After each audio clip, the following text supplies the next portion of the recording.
So, a very good evening to all of you. I am Sonali. Dr. Sonali Gupta did my PhD from the University of California, Los Angeles, focusing on Egyptian archaeology with special emphasis on cultural transmission of the Greco Roman period in Egypt. And today, of course, I was mentioning earlier for those who joined in early that I would have loved Parth or Anjali ji or Viva ji or anyone who's here, Vijay Lakshmi ji, to introduce me. But then we'll do away with the formalities because we are just an extended family. So I'll just introduce myself. For those of you who are joining us for the first time, I'm the director of the Himalayan Institute. And of course, it's an institute for everyone. So my being a director is just to, make sure that administratively things are working out. But basically the institute is for all those who want to be a part of the Himalayas, and that's why we are here every Sunday at 7:30 to engage with each other about what we do, how we do it, and why we do it. Why? Because we are so passionate about archaeology, anthropology, and of the Himalayas. And today's talk on cultural transmission has been a journey of sorts for me.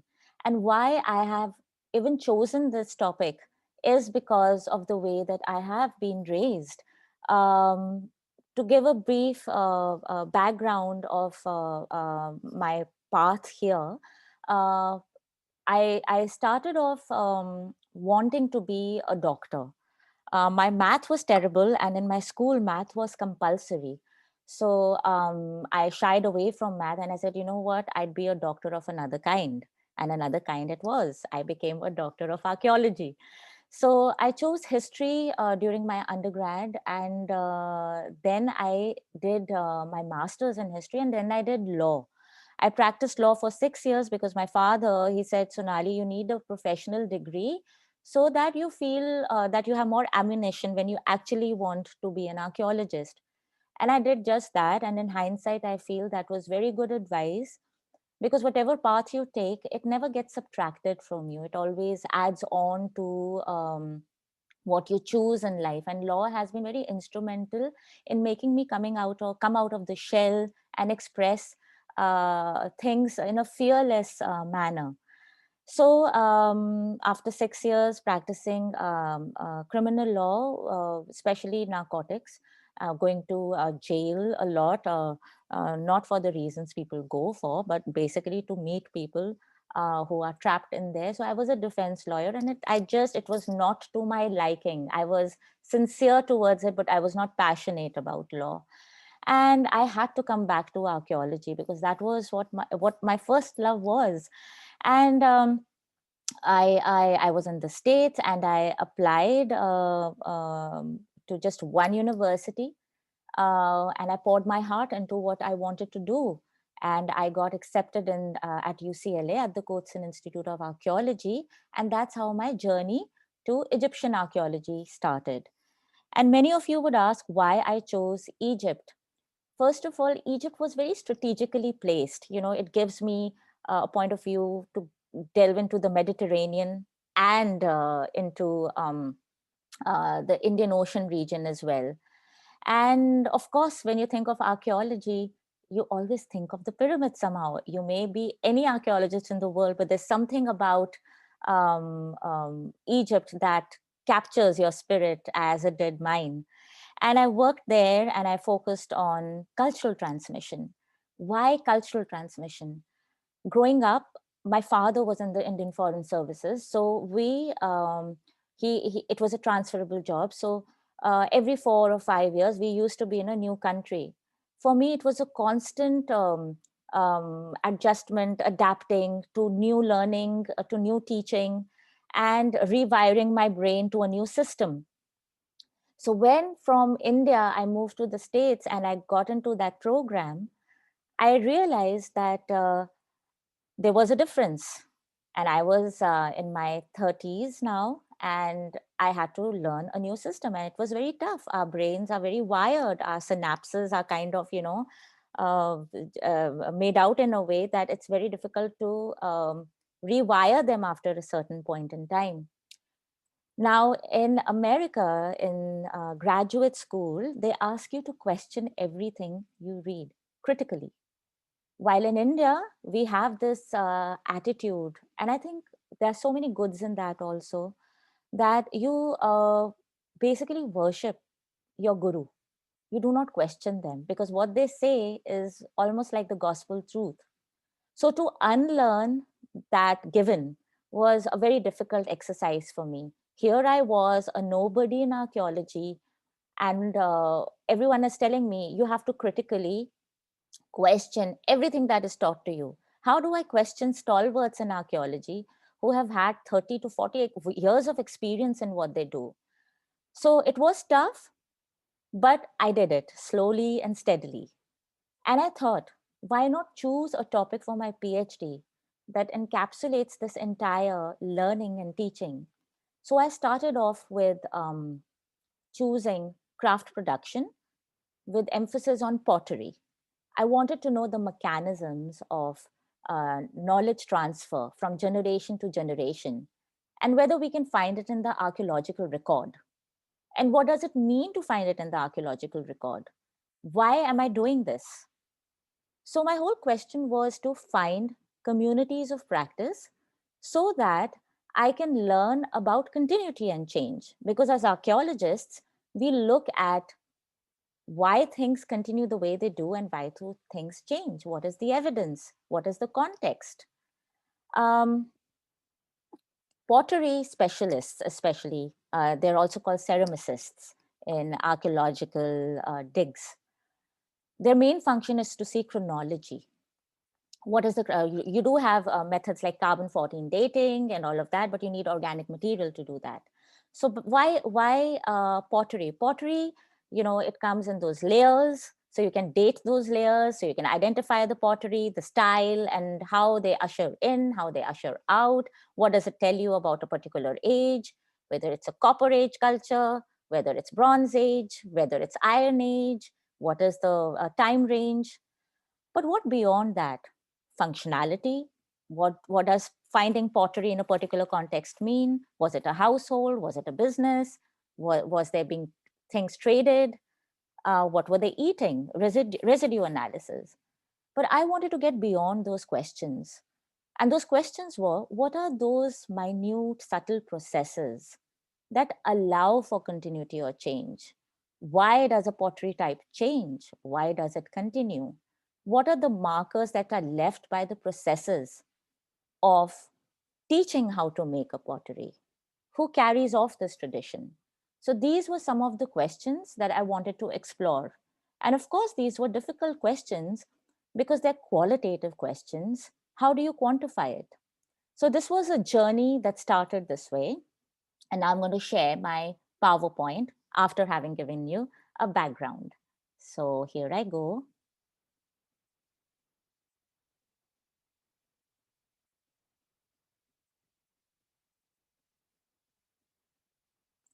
So I hope this is visible. If one of you can just unmute and let me know. Yes. Thank you. So, cultural transmission from the intangible to the tangible and back. And I say intangible, when we talk about heritage, we oftentimes miss out the intangible. Archaeology is about material culture, but what is behind that material culture is also very important. So, this is my attempt to bring the two together. This picture that you see is from a pottery workshop in Middle Egypt near a very famous place called Minya.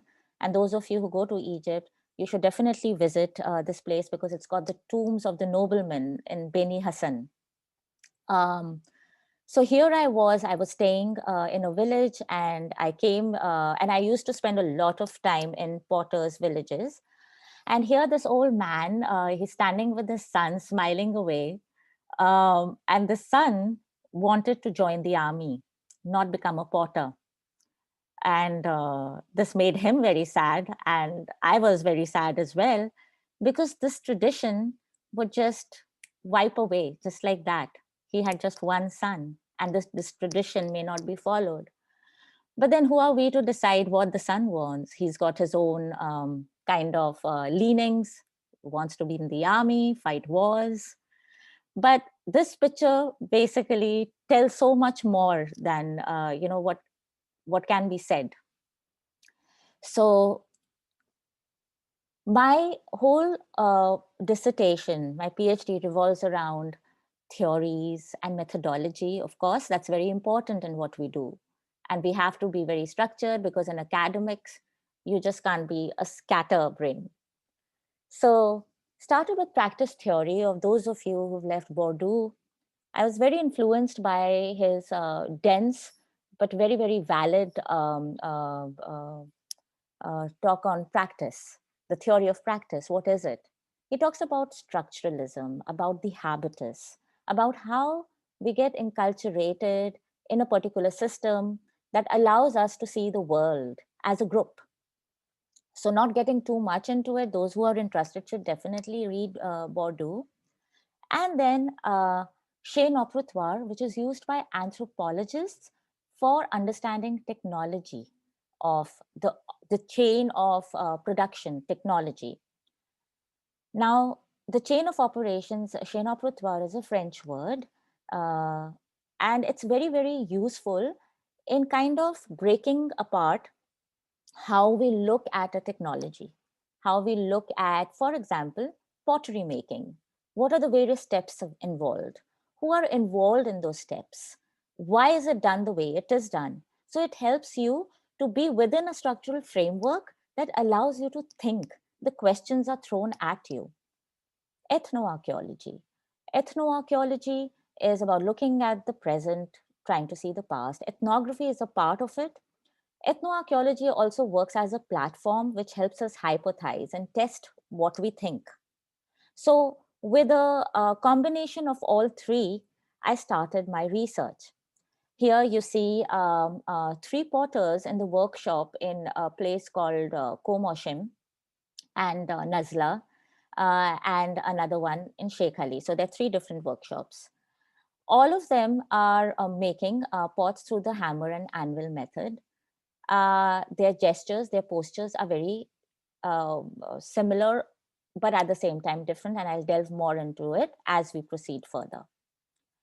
The topic of my PhD was understanding transmission of skill as influencing continuity and change through locally manufactured utilitarian wear in Greco Roman Karanis. Now, yes, that's a very, very long topic, but I had to choose the topic before I wrote the dissertation and I couldn't change it later.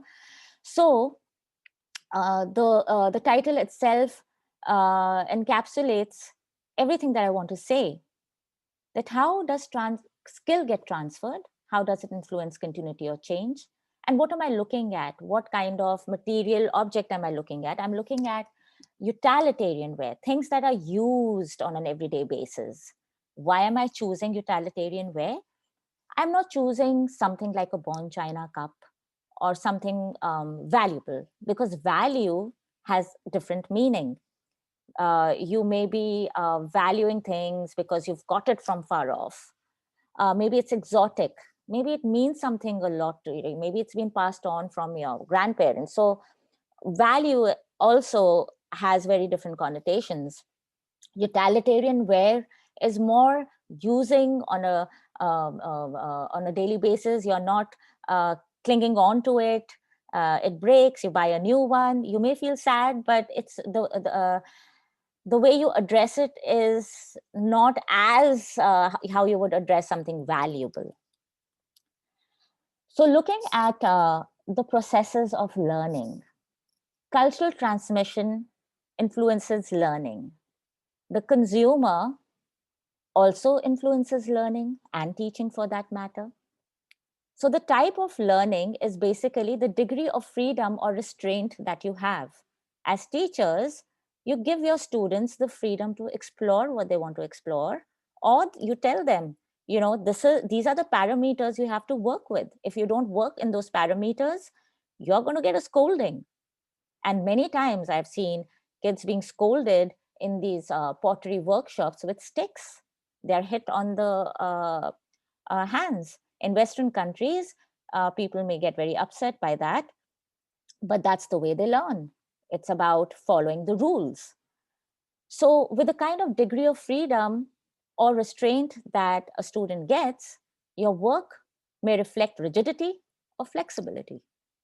Rigidity may reflect standardization, the standardized products, and flexibility may reflect variability, an imaginative mind. You're exploring new ideas, you're innovating. So, does standardization lead to continuity and variability lead to change? Are my questions. And when I started off, I thought I'm going to find the individual potter in each of those scenarios. But I was wrong. It's very difficult to locate the individual potter, the individual hand. What you can find is a range that they work within. Those are the parameters that you have to follow in every workshop. So here are 4 images of potters. The top left is a potter in Islamic Egypt near Cairo. On the right is another potter. He is in a place called Komoshim in the Fayum region. On the lower left is the potter from Rajasthan, and on the lower right, a person from Sheikh Ali. So when we look at the individual and the workshop, and you think of Venn diagrams, which you have studied in school in math, so you look at differences and similarities. The similarity is that gray area that lies within the 2 circles. What are the differences? The way they practice, the way they habituses, the way they enculturate, the way they internalize things that they're taught, and apprenticeship. How are they taught? And somewhere in between lies similarities. And the similarities are very glaring when we come and we look at pots and they say, oh, and I'm talking about similar pots again, I'm not comparing apples and oranges. I'm comparing apples and apples. They look very similar. So if somebody has made a glass, imagine this is a piece of pottery. If somebody has made pottery like this, all the others in that village are making pottery like this. So it looks very, very similar. And to the non-discerning eye, they would say, oh, this person has made it. But that's not true. And that's what we'll go into when we're comparing workshops. So I'm looking at communities of practice. So here on the top left, you have a potter's workshop in near Cairo. And on the lower right, you have a pottery studio in Los Angeles. Up there, people in Cairo, they are making pottery to sell. Somebody is buying them. They're buying them because there's a need. These workshops are old. They have a tradition. They come from the potter's community. On the lower right, on the other hand, this pottery studio does not have a lineage. There is no history behind it when we compare the histories. This is a creative studio. People come here to pursue their hobbies.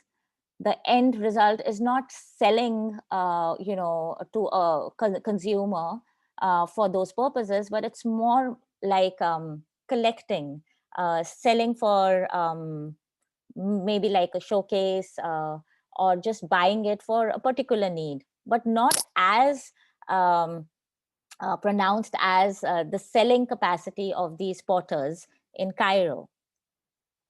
So, what is apprenticeship and enculturation? Here you find this little child working on a kick wheel. He had his day off at school and he was goofing around, playing, experimenting, splashing water here and there. And that is apprenticeship.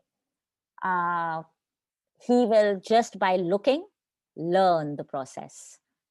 He will internalize it. He will enculturate into this whole system. When we look at our own selves, how we grow up, when I look back, I see a lot of my mannerisms and traits are just like my mother's. The way I keep my kitchen clean, or I keep my books on the shelf, they're very much like how my mother does it. How did I get that? She never sat me down and said, do it this way. It was through observation, growing up with her.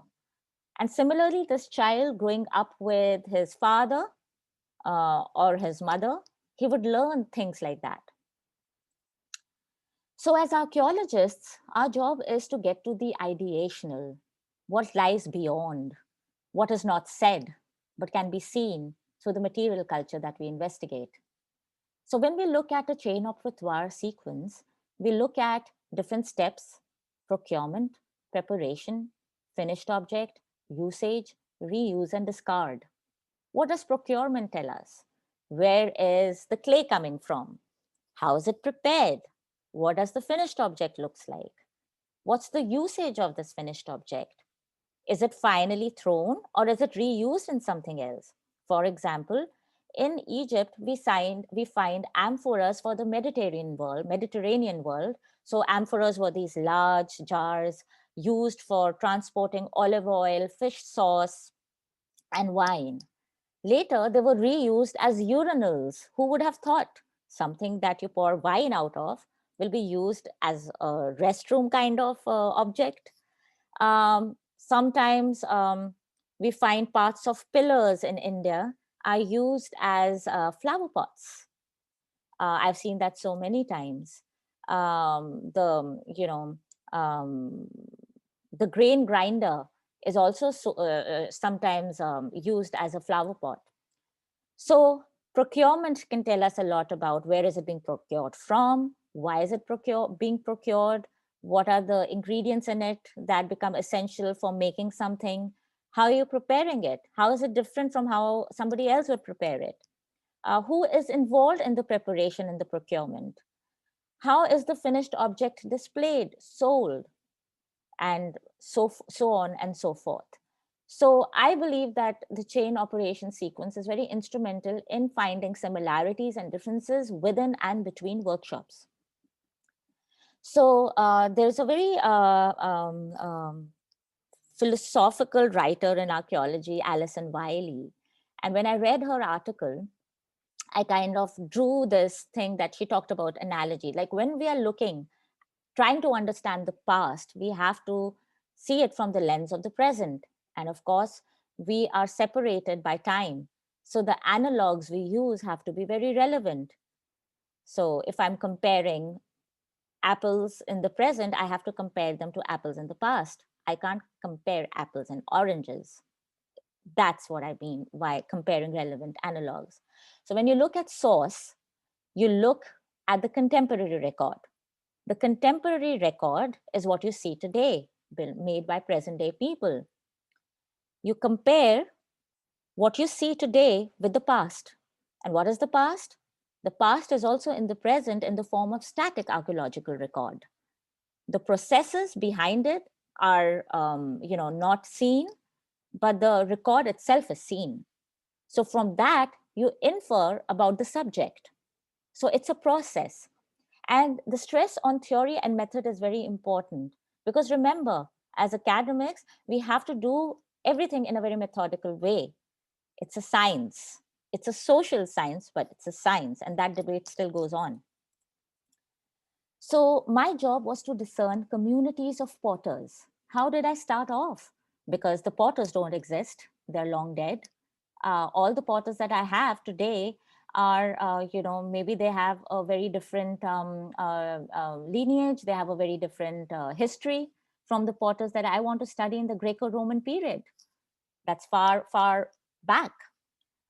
So I started off making a questionnaire where I wanted to interview potters. So for those of you who are not into anthropology and archaeology, this process is called ethnography.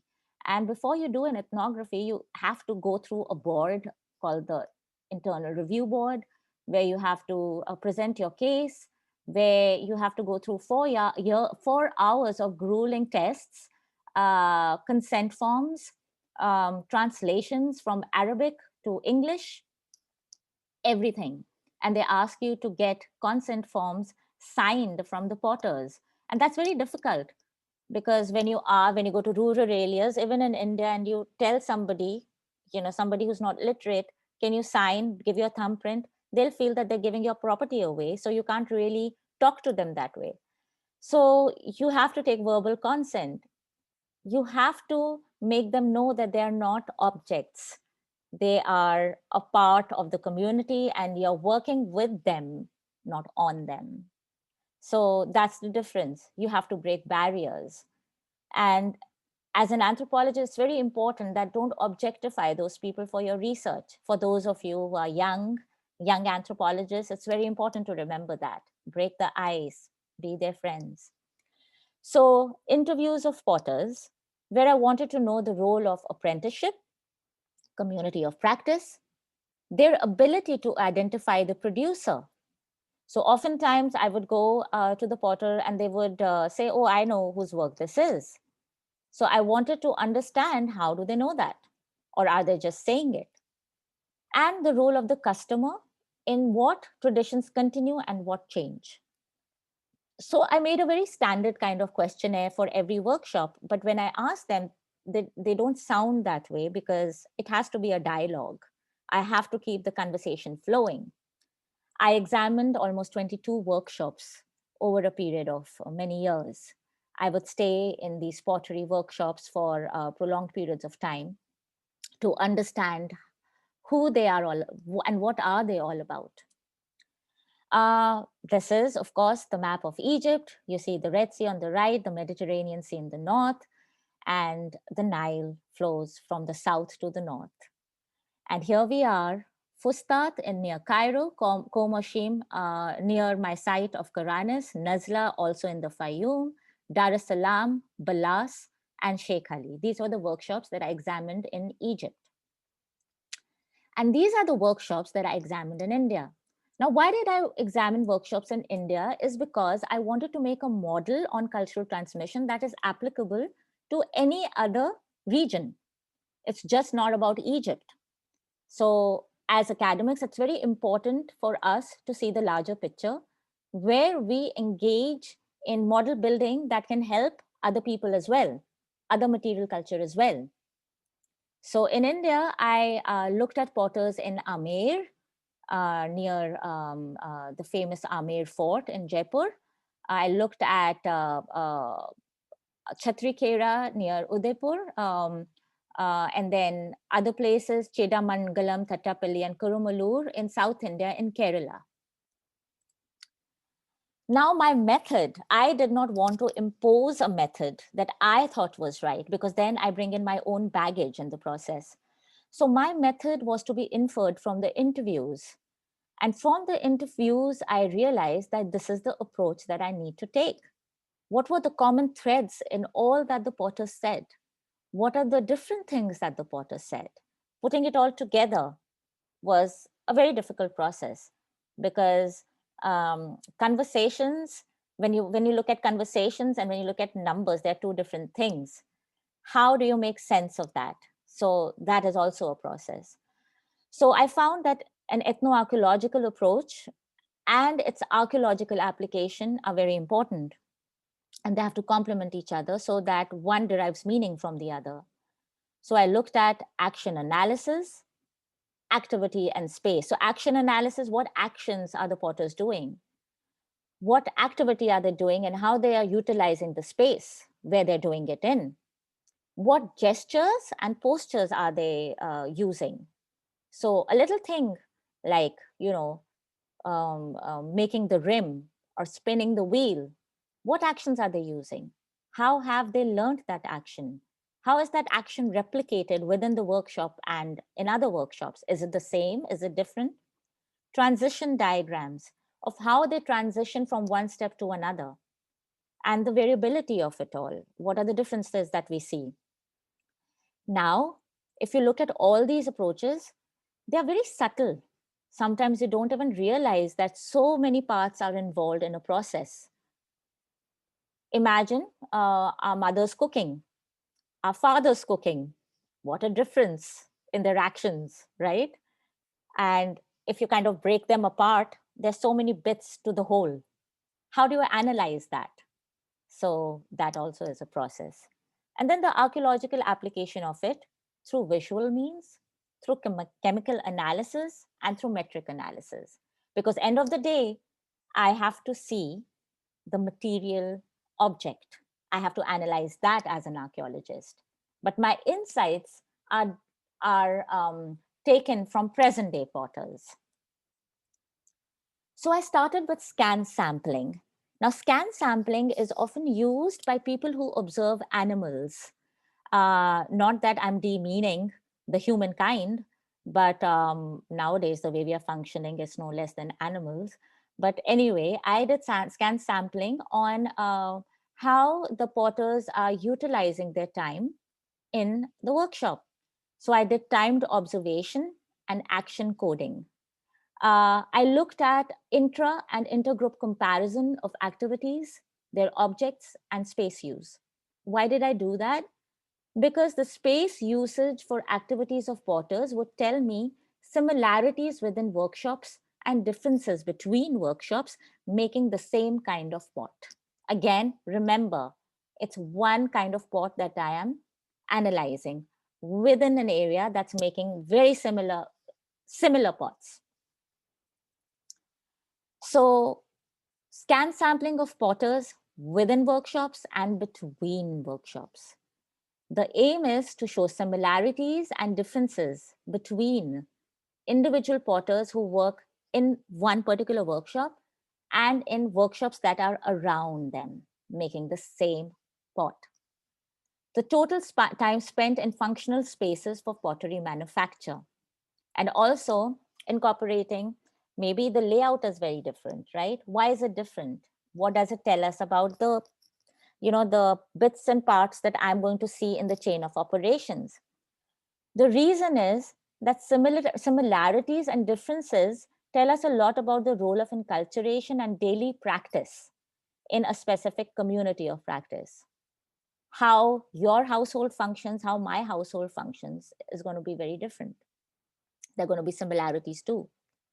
The method is, and I have kept the names of the potters in an abbreviated form because one of the coding violation could be revealing their names. So potters K and S2 and ABS are from workshops that use the same, they make the same product, which is a flower pot. So I observed them for a total of 120 minutes. And I've done it over 120 minutes on many occasions. It's not just one occasion, because one occasion may be an anomaly, right? That person may be sick, so that will skew my entire result. So I have to do it over a period of time. So just to give you a window into what it tells us, when I look at the absolute percentage for space usage between Fustat 1 workshop and Fustat 2, I find similarities and differences. Okay, so how much time do they spend in the trampling area? For example, S2 and ABS don't spend time in the trampling area at all because somebody else does it for them. How much time do they spend in the wheel area, in the drying area? Gesture and posture, that's the next thing that I wanted to analyze. Now here you see, that's the little me with a doll. I remember I was 6 years old. That's my grandmother, my mother, my sister, and my cousin. This is in Himachal in a place called Solan. And um, why am I showing this is, here is another photograph of me with my hand like this. And my nanny also has her hand like this. And many times she would do this. Now, how do we inculturate certain mannerisms? How do we get them is very important. We kind of get them growing up. I wanted to see what are these gestures and postures that we inculturate and internalize without even realizing. So, looking at qualitative, because behavior is qualitative, looking at qualitative micro variables or processes through a program called Anvil. Anvil is a software program that is used by neuroscientists. I found it. It was free, thankfully. I downloaded it, but I had to change it all to adapt it to what I wanted to do. I wanted to annotate, codify gestures, and postures, and then quantify it in statistics to understand patterns. That was very important for my research. That how many times is a person um, using both hands while making pottery? How many times are they bending? How many times are they standing up? How many times are they using their knuckles and, kneading the dough? So these are very subtle things that have an effect on archaeological ceramics, on what is being produced. Can you analyze that? Can you analyze those markers that are transmitted from gestures and postures? I did not know. I will know later. So here is a view of what I did. So as you can see on the left are gestures and postures. I looked at hand usage, how many times it's being used in a particular clip. And these clips, I had thousands of them because I had spent so much of time with potters and I kept repeating, and analyzing all of them. Looked at the active hands, activity that they're doing, the active tool type they're using, the tool subtype that they're using, how are they active by hand, leg, the body, the leg, the knee, everything has a role to play. So this was a specification file and I had to map it out because in order to have those specifications, I had to observe them for a length of time. And I also in the process learned pottery. A lot of people said, oh, don't learn pottery, you become a part of, you become a subject yourself. And I feel, no, that's not true because you really understand the nuances of pottery making and it makes you better appreciate pottery. So here also, I had a value set form where I looked at leg, whether it was straight, cross-legged, wide-legged, folded leg, grounded, straight, and cross-legged, one leg straight, because those are the observations that I made in different workshops. So I had to have those categories. So looking at body posture, you can see body posture of potters here. So here I was comparing two potters, SB and NB. How many times did they stand in this particular process? How many times were they sitting, bending, lifting, and leaning? So I made a qualitative assessment and then a quantitative assessment. Again, how many times was E versus M2 another potter? And those of you, if you work in Egypt, you would know M is very common because M, and I can reveal this name because Muhammad, there's so many Muhammads. I may have met 200 Muhammads in my time in Egypt. Muhammad 1, 2, 3, 4. Oh my God. So M2, that is very evident.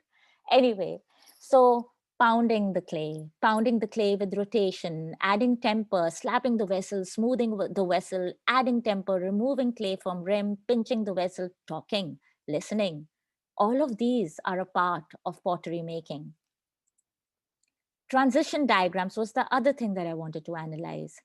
The aim was to see subtle gesture, bodily movements, and tool usage transitions during manufacture. So, मतलब uh, मेरा ये है कि uh, so thanks, Manan. Yeah. So why? If gestures, bodily movements, and tool usage transitions for potters are similar, they belong to the same workshop. If they're different, they belong to different other workshops. And the markers that they leave on such vessels would also be similar because of the timing that they're using these transitions, their bodily movements, their gestures, they're enculturated. They have internalized all these actions by virtue of being in that workshop for too long. They have observed and they have just, enculturated. So just to give you an example, this is these are the diagrams that came out of those transitions. That if the potter is using a particular tool at a particular time, what is the transition between the next tool? All of those things. Then a detailed observation of production actions. My aim was to gauge if there's variability in production actions within the framework of the chain of operations of adjacent workshops manufacturing a similar vessel. So are those actions similar or different? And if they're different, how different are they? Reason is that the stages of manufacture of similar vessels in different workshops may be identical. And what is that identical thing that they're procuring? They are making the vessel, they are using, this step, adding water, this, that, everything is similar. So there's standardization in the stages of manufacture. You do need a wheel, you do need a centrifugal force to make that pot. You do need water, right? Um, but within those stages of manufacture, there are differences. And that is what causes variability across workshops at a micro level. And how do we find that? The observation of those stages, the parts within the stages, the activities. So here, to give you an example, I observed 3 workshops near Cairo: Fustat A, Fustat B, and Fustat C. Fustat is a part of Cairo. So stage 1, if you see, what I mean is the production sequence is the same. Stage 1, raw material procurement, preparation, mixing of clay, storage and levitation, where you put the clay in water, kneading the clay, adding temper and water, gauging whether the clay is consistent, and the readiness of the clay paste to go on to the next step. But the differences lie in the details. Like they say, the devil lies in the details. So, stage 1, Fustat A, he gets supply from dealer A. Fustat B gets from dealer B. C gets from dealer C.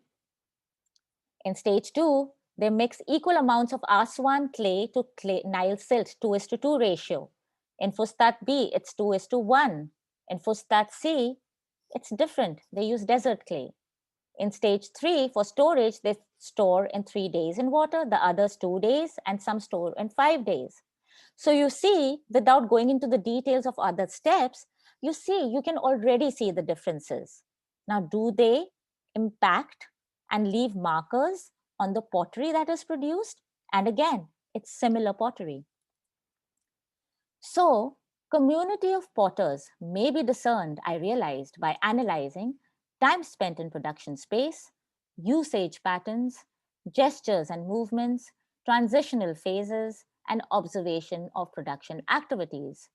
Now, all this can be analyzed by looking into present day potters. Remember, I have to look at archaeological ceramics, parts, bits, and pieces of ceramic sherds strewn in an archaeological site. So, markers of transmission will be found in the ethnographic context, in present day context. The methods in the ethnographic context are the ones that I kind of talked to you about. I have to translate that into methods in the archaeological context to interpret the habitus. So, markers, activity patterns, for example, scan sampling, their archaeological methodology, I do not have any to do that, to replicate that.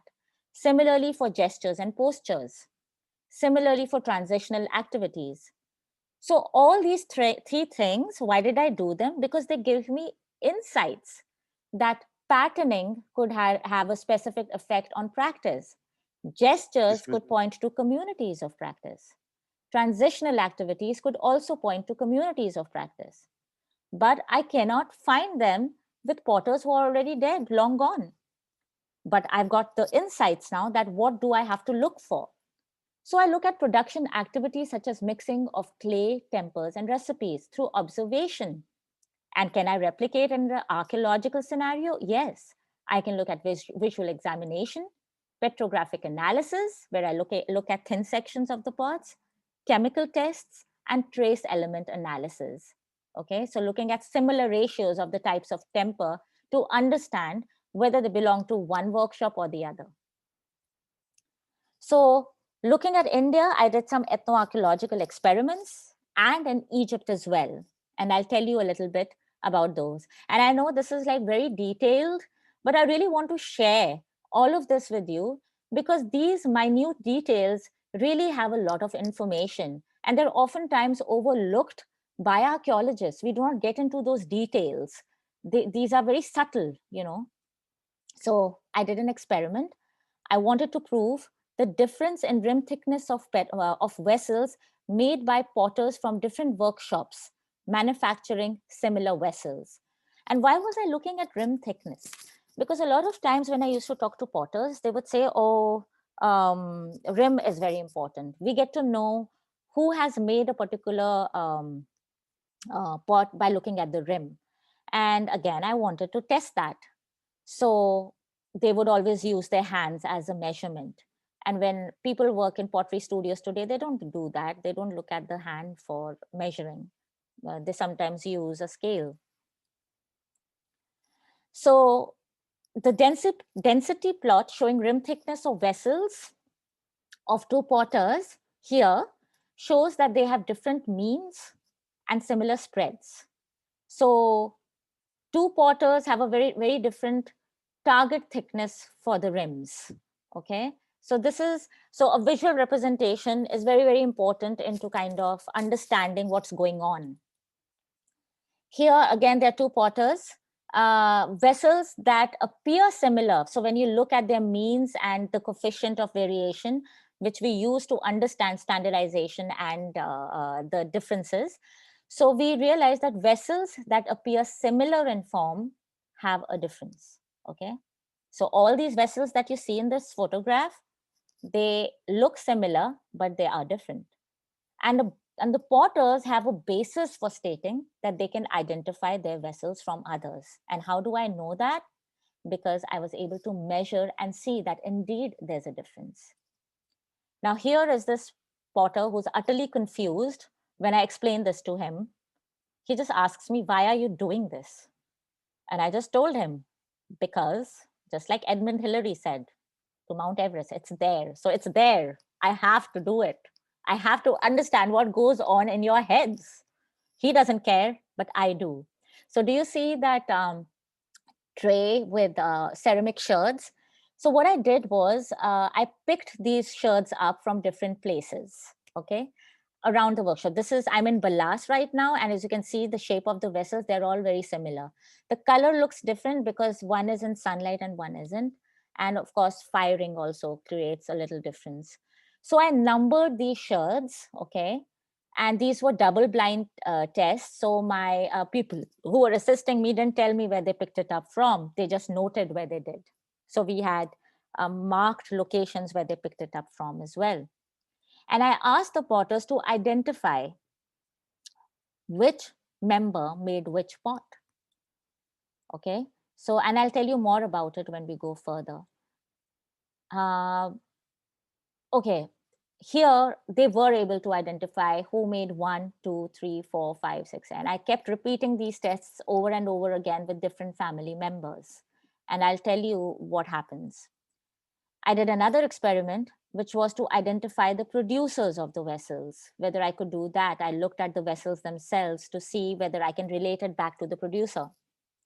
So I saw that between the two potters, and when I looked at their pottery, there was greater variability in the trim thickness of vessels made by SB than NB. NB, who is a potter, seems to consistently aim for a certain size, and they're not doing it consciously. They just know that knowledge, that knowing is becomes very important. So even though the pottery made by two potters is morphologically standardized, the rim thickness measurements for the vessels points to either individual variation or a different community of potters. I hope I'm getting all of you. I mean, I'm getting all of you, but are you getting me? Then I did a reverse order test for identification of the producers through rim thickness measurements. So here you see me with my calipers. I'm trying to identify the producers of the vessels by measuring pots in the village. Now, what I did was, this experiment I did in Rajasthan. I went to the homes of villagers with my calipers and I said, I am going to do something. And I had this thing, and they're like, what? What are you going to do? I said, I'm going to measure. I'm going to do your measure your pots, and you don't tell me where you got them from. I'll tell you which potter you got them from. So they said, "Oh, are you a soothsayer? Are you a magician?" I said, "No, I'm not." Um, I have to tell you that I was able to tell which pot owner got the pot from where. Was it from NB or SB? And why? This was very controlled. There were just two potters in the village. So it was easier for me to do it. I was able to understand what size pots NB makes versus SB. They're making the same pots, but there are subtle differences. And the unknowns were the times when I didn't know which rim thickness is just going way beyond what I know, is because those pots were not from that village. So I was correct. But replicating this in the archaeological scenario becomes very, very chaotic. Why? Because you don't have two potters, you have many potters. So I had to devise a way where I knew I wouldn't be able to find individual potters, but I could find a group of potters around kilns because they would share kilns. Because we have documentary evidence showing that potters had guilds and they had kilns together. So potters can indeed identify markers, makers of vessels by gauging the rim. And the capacity for this identification stems from having worked together as a group, enculturation in a specific tradition of pottery making, and working in a community of practice. So here are some women potters in Kerala who do not use the wheel, they make it with their hands. And the people who sell the pottery are the male members. Here is a satellite image showing the site of Karanis. It's a 60-hectare site next to the Cairo-Fayoum highway. And you can see most of the site here was pillaged in the 1920s or 30s when people actually, the British and their railway companies came here to extract fertilizer to sell to the agriculturists because a lot of organic material was found in archaeological sites. So, in the process, a lot was lost. And most of the kilns were situated on the fringes away from the homes because, of course, you have to see which way is the wind blowing. Is it blowing towards the settlement or away? If it's away, most of the times the kilns will be away from the homes because it can be a very toxic process. We found kilns in the site. So here is a view of one of the kilns showing burnt bricks, which shows evidence of high temperatures. And these were Roman updraft kilns. Here are some of the whole pots, the cooking pots, some of the cooking pots that are analyzed. You have soot marks and these vestigial kind of things that you would use to pick it up quickly. Even our casseroles are like that.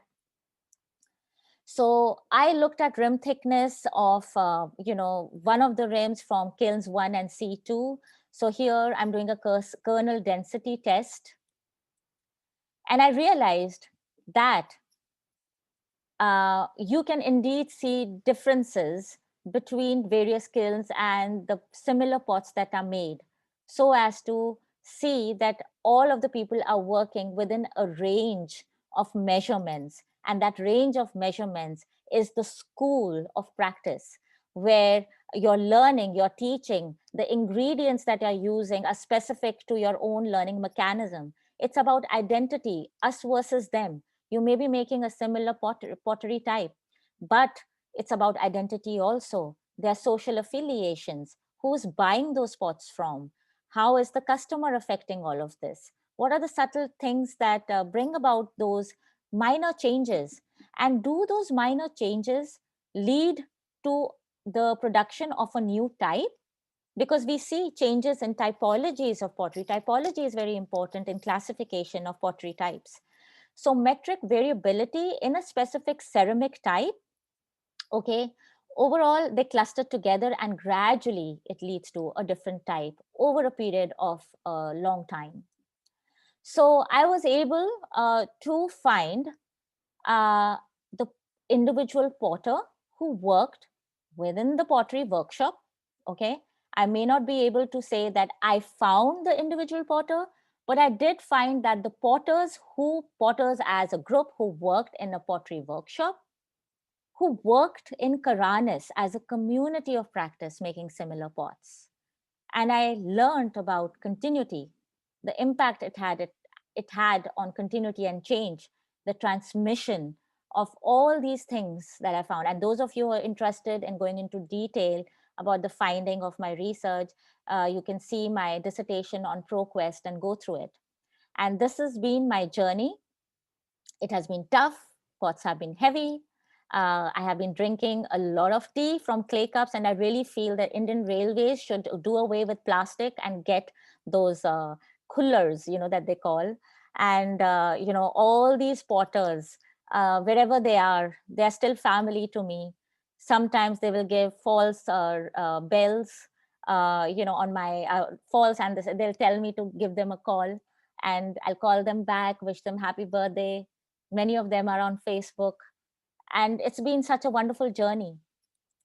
And I have to acknowledge all of these people who are instrumental in having kept my passion alive in the field. My advisor, Dr. Vilika Vendrick, who's the director of the Coatsen Institute of Archaeology at UCLA, Dr. Hans Bernard, Jason Throop, and Dwight Reed, who is a statistician, a mathematician, and I was very scared of him.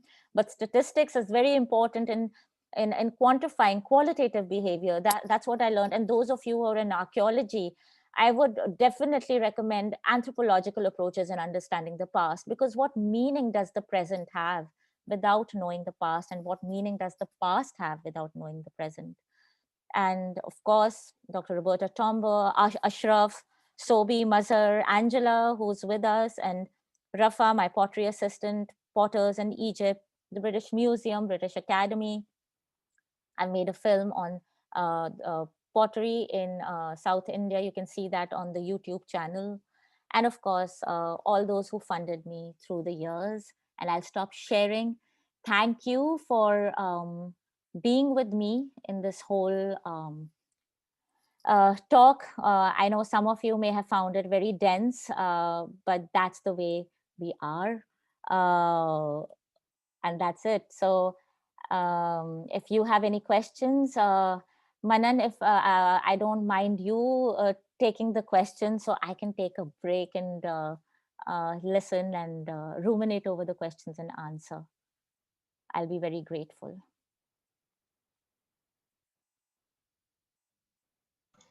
Yeah, sure.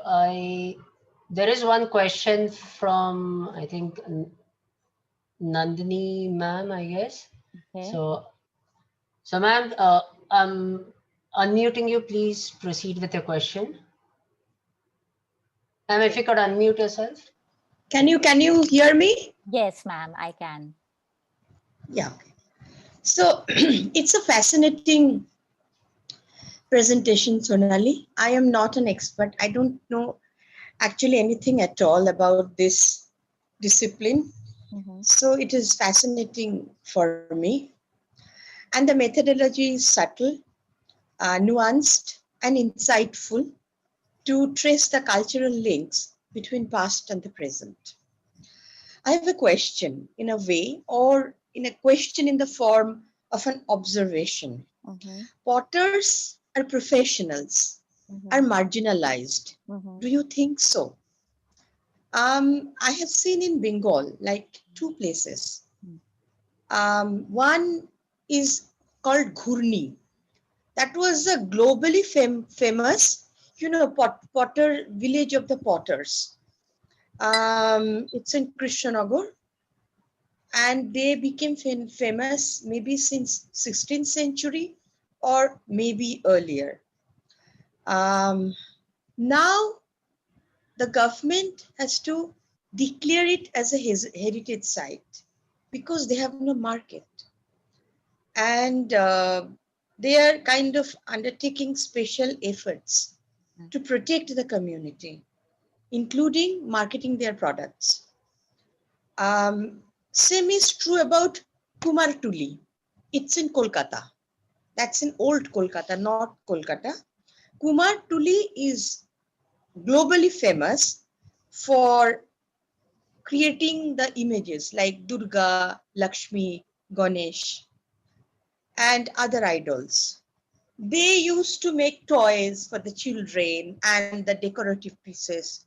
Now the that tradition is gone. People are attracted to other, items to decorate their houses, and they have seasonal markets. So they are also kind of facing crisis.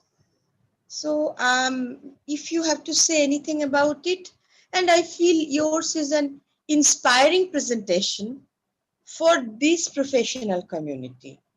I mean, it is creating kind of an awareness the about the link, the cultural links, the social links, and the environmental um, advantages of using, clay things. Okay. So, yes, of course, I agree. They're very marginalized. I'll tell you certain things that I faced. So when I was working in Chhatri Kheda near Udaipur, one of the first questions the potter asked, did you ask your parents? I said, about what? They said, whether you can work with us. I said, why? He says, no, what caste are you? Things like that, because they already know that they are from the lower rungs, and they Yeah. found it very surprising that somebody is interested in them. And of course, Mm, archaeologists are so interested in what potters do. And I feel, mm, as archaeologists and anthropologists, if we kind of uh, uh, bring to light, that talent, and so many are doing.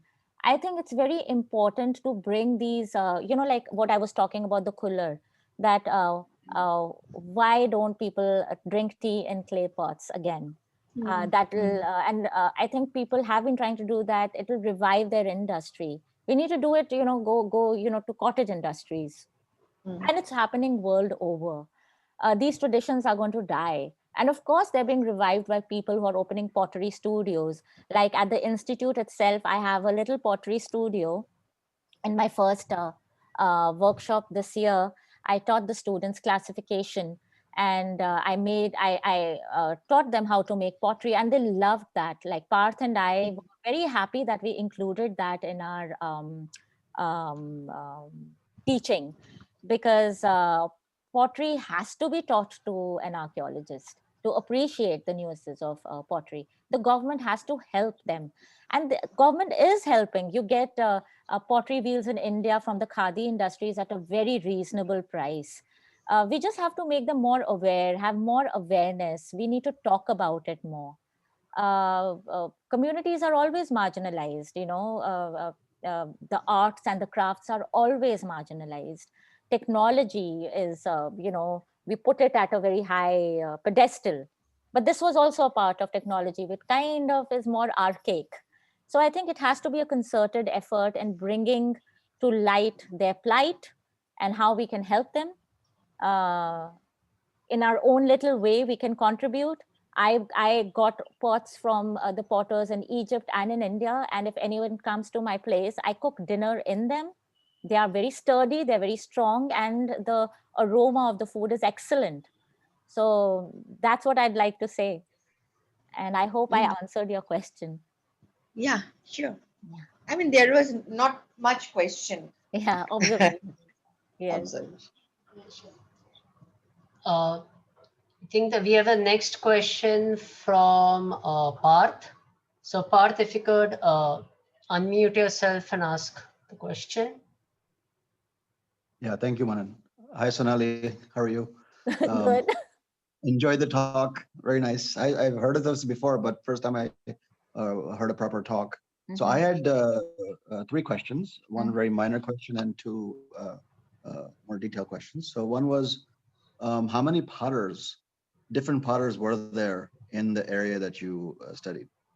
In all the areas, it varied. Some workshops had 7 potters, some had 8, some had 4 or 5. Mostly there were And how many. many different workshops in one village, for example? So in one village, I would see at least 3 workshops in one village. In India, in Chhatri Kheda was an exception where there was just one village with 2 potters. Acha. Yeah. And what was like what was the average uh, I guess standard deviation of differences between each potter?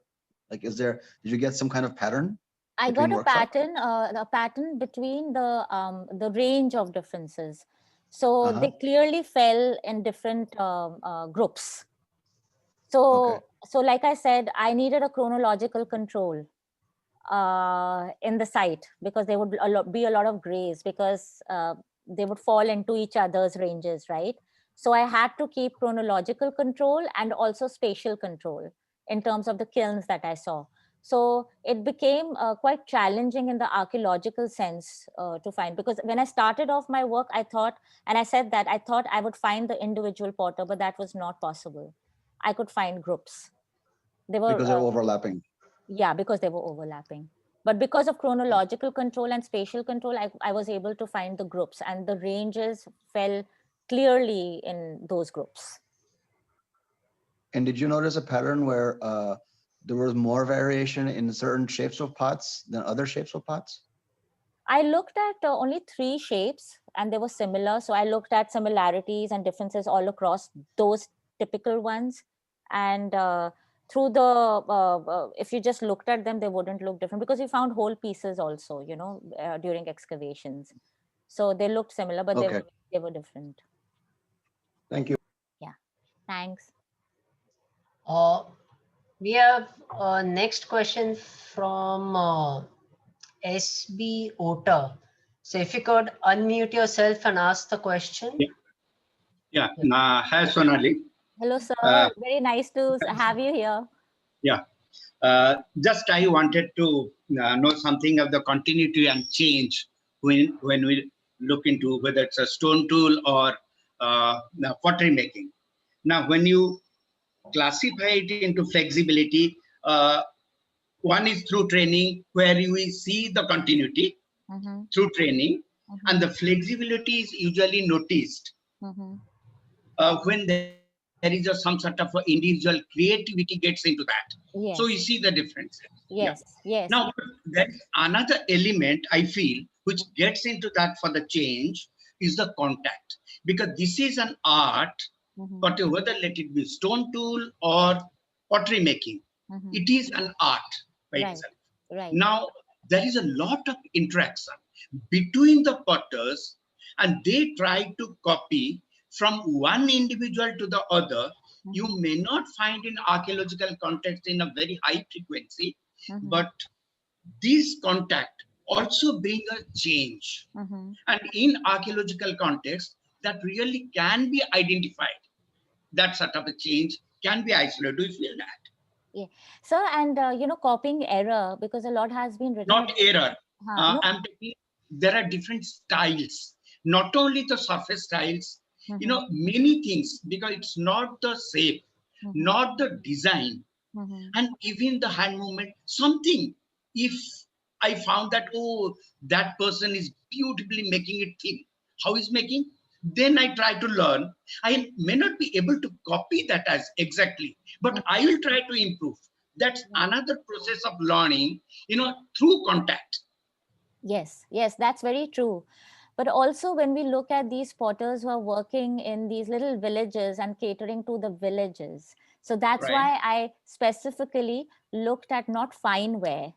With fine wear, you would aim for making something very, and that's where contact becomes very important, style becomes very important.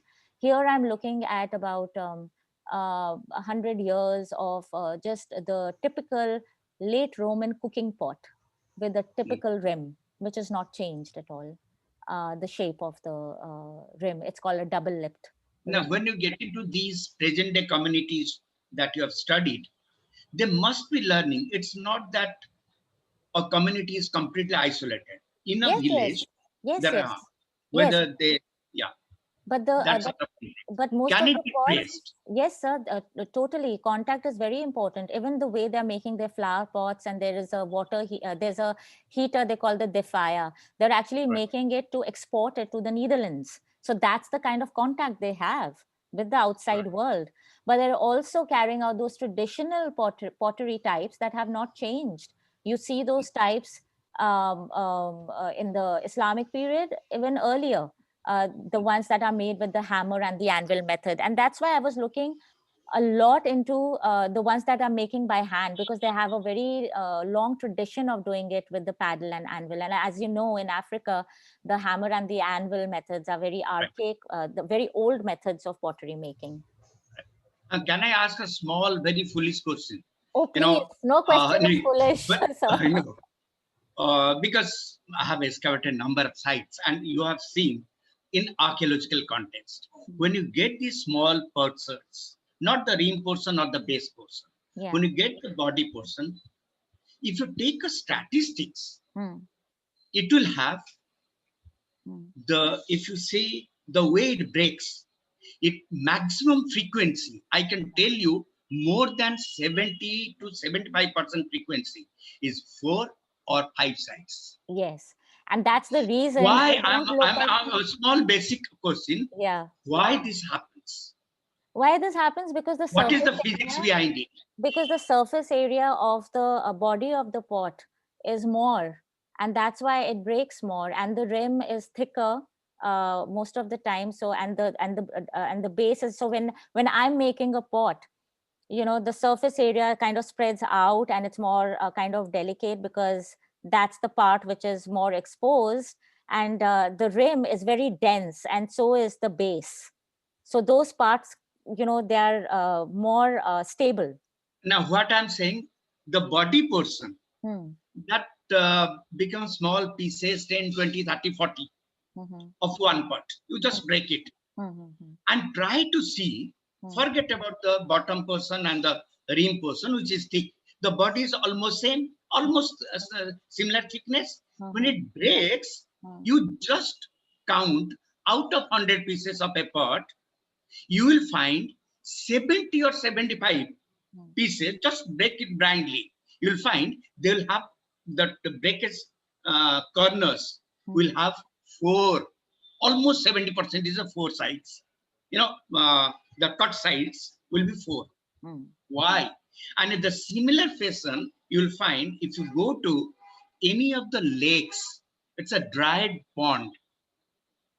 Okay, I mean, if you have noticed the clay particle, that's a natural levitation, and that comes to the surface, cracks, and you find again 4 or 5 is dominating 70 to 80%. I asked to many of the physicists, oh, that one has to look into that, why it happens.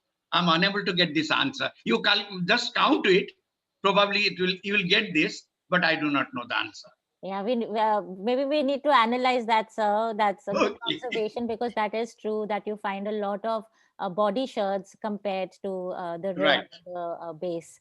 And if you get full pots, you're very lucky. So breakage pattern of different types of Because pots. what I did into- when I excavated many of the archaeological sites, out of curiosity in last 30 years, I just look at it Hmm. to understand Hmm. from the archaeological sites. and and Okay, and those of you who do not know Dr. Ota, he was the Director General of the Archaeological Survey of India, and joint director Joint general, Director not that. General. And he'll be very soon giving a talk on his findings in Ladakh, where he found a very, very old. Ladakh, of if anyone is interested on the some sort of anthropological approach to management of the painted shelter sites, because I have got a background in anthropology, Yes, yes. so I'd love to do that also. That will be wonderful, sir. We look That will be forward. Yeah. that will appeal to the audience rather than the pure stones and nothing beyond stones. Thank you so much, sir. Yeah, thank you. Excellent talk. Thank you.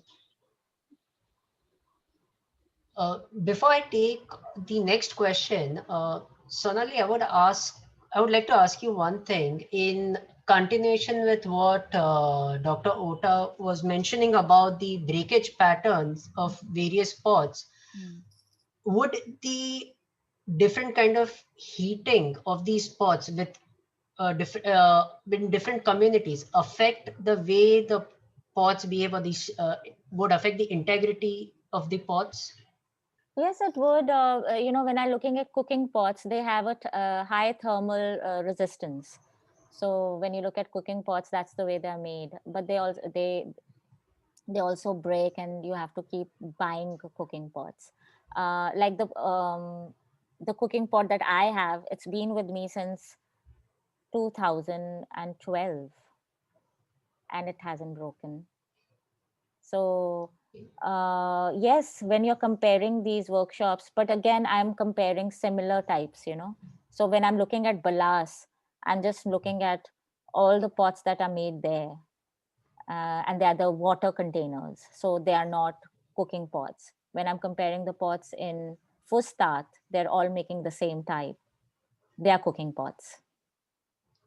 So for different purposes, depending on the purpose of the given pot, the heating pattern or the time given or time spent in heat curing the pot would vary, Yes, it right? would. Yes, it would vary, and a lot of tests and research has been done on this. They've used the thermocouple to see the heating in the kiln, and also heating when you put them on the fire. So a lot of people have done that kind of research as well.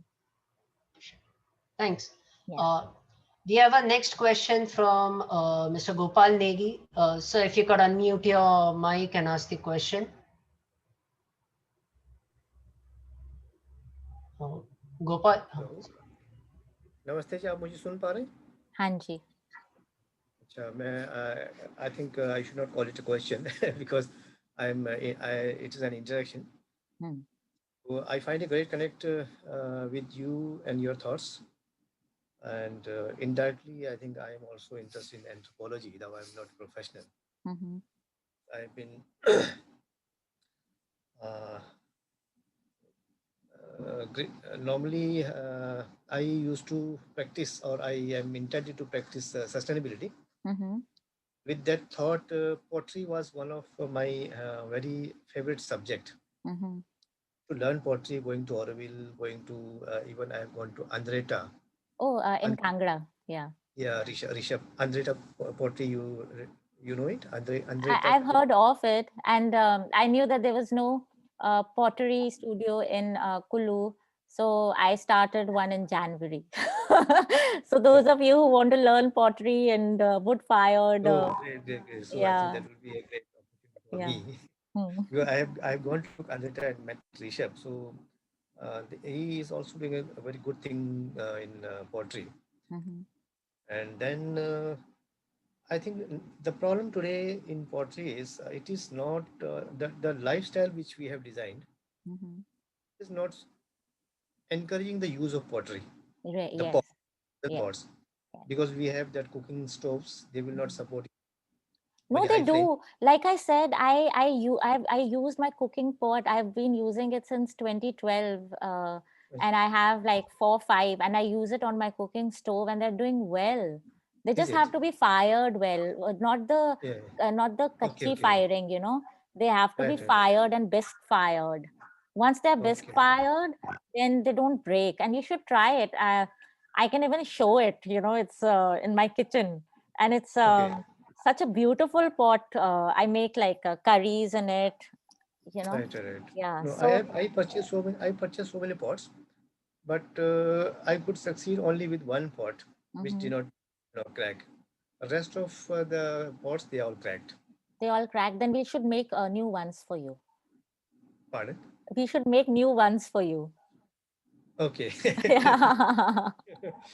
So then in that search of pottery, I have visited Delhi also. That Uttam Nagar, I think Uttam Uttam Nagar. Nagar. Yes, a lot of potters there. Yes. Yeah, so they last to last I visited there, but the condition of the potters are their living conditions are very poor, Yes. and so they were having a great problem from the Delhi government, Hmm. maybe from the other part of the government, Hmm. because they were not allowed to fire the pots. Hmm.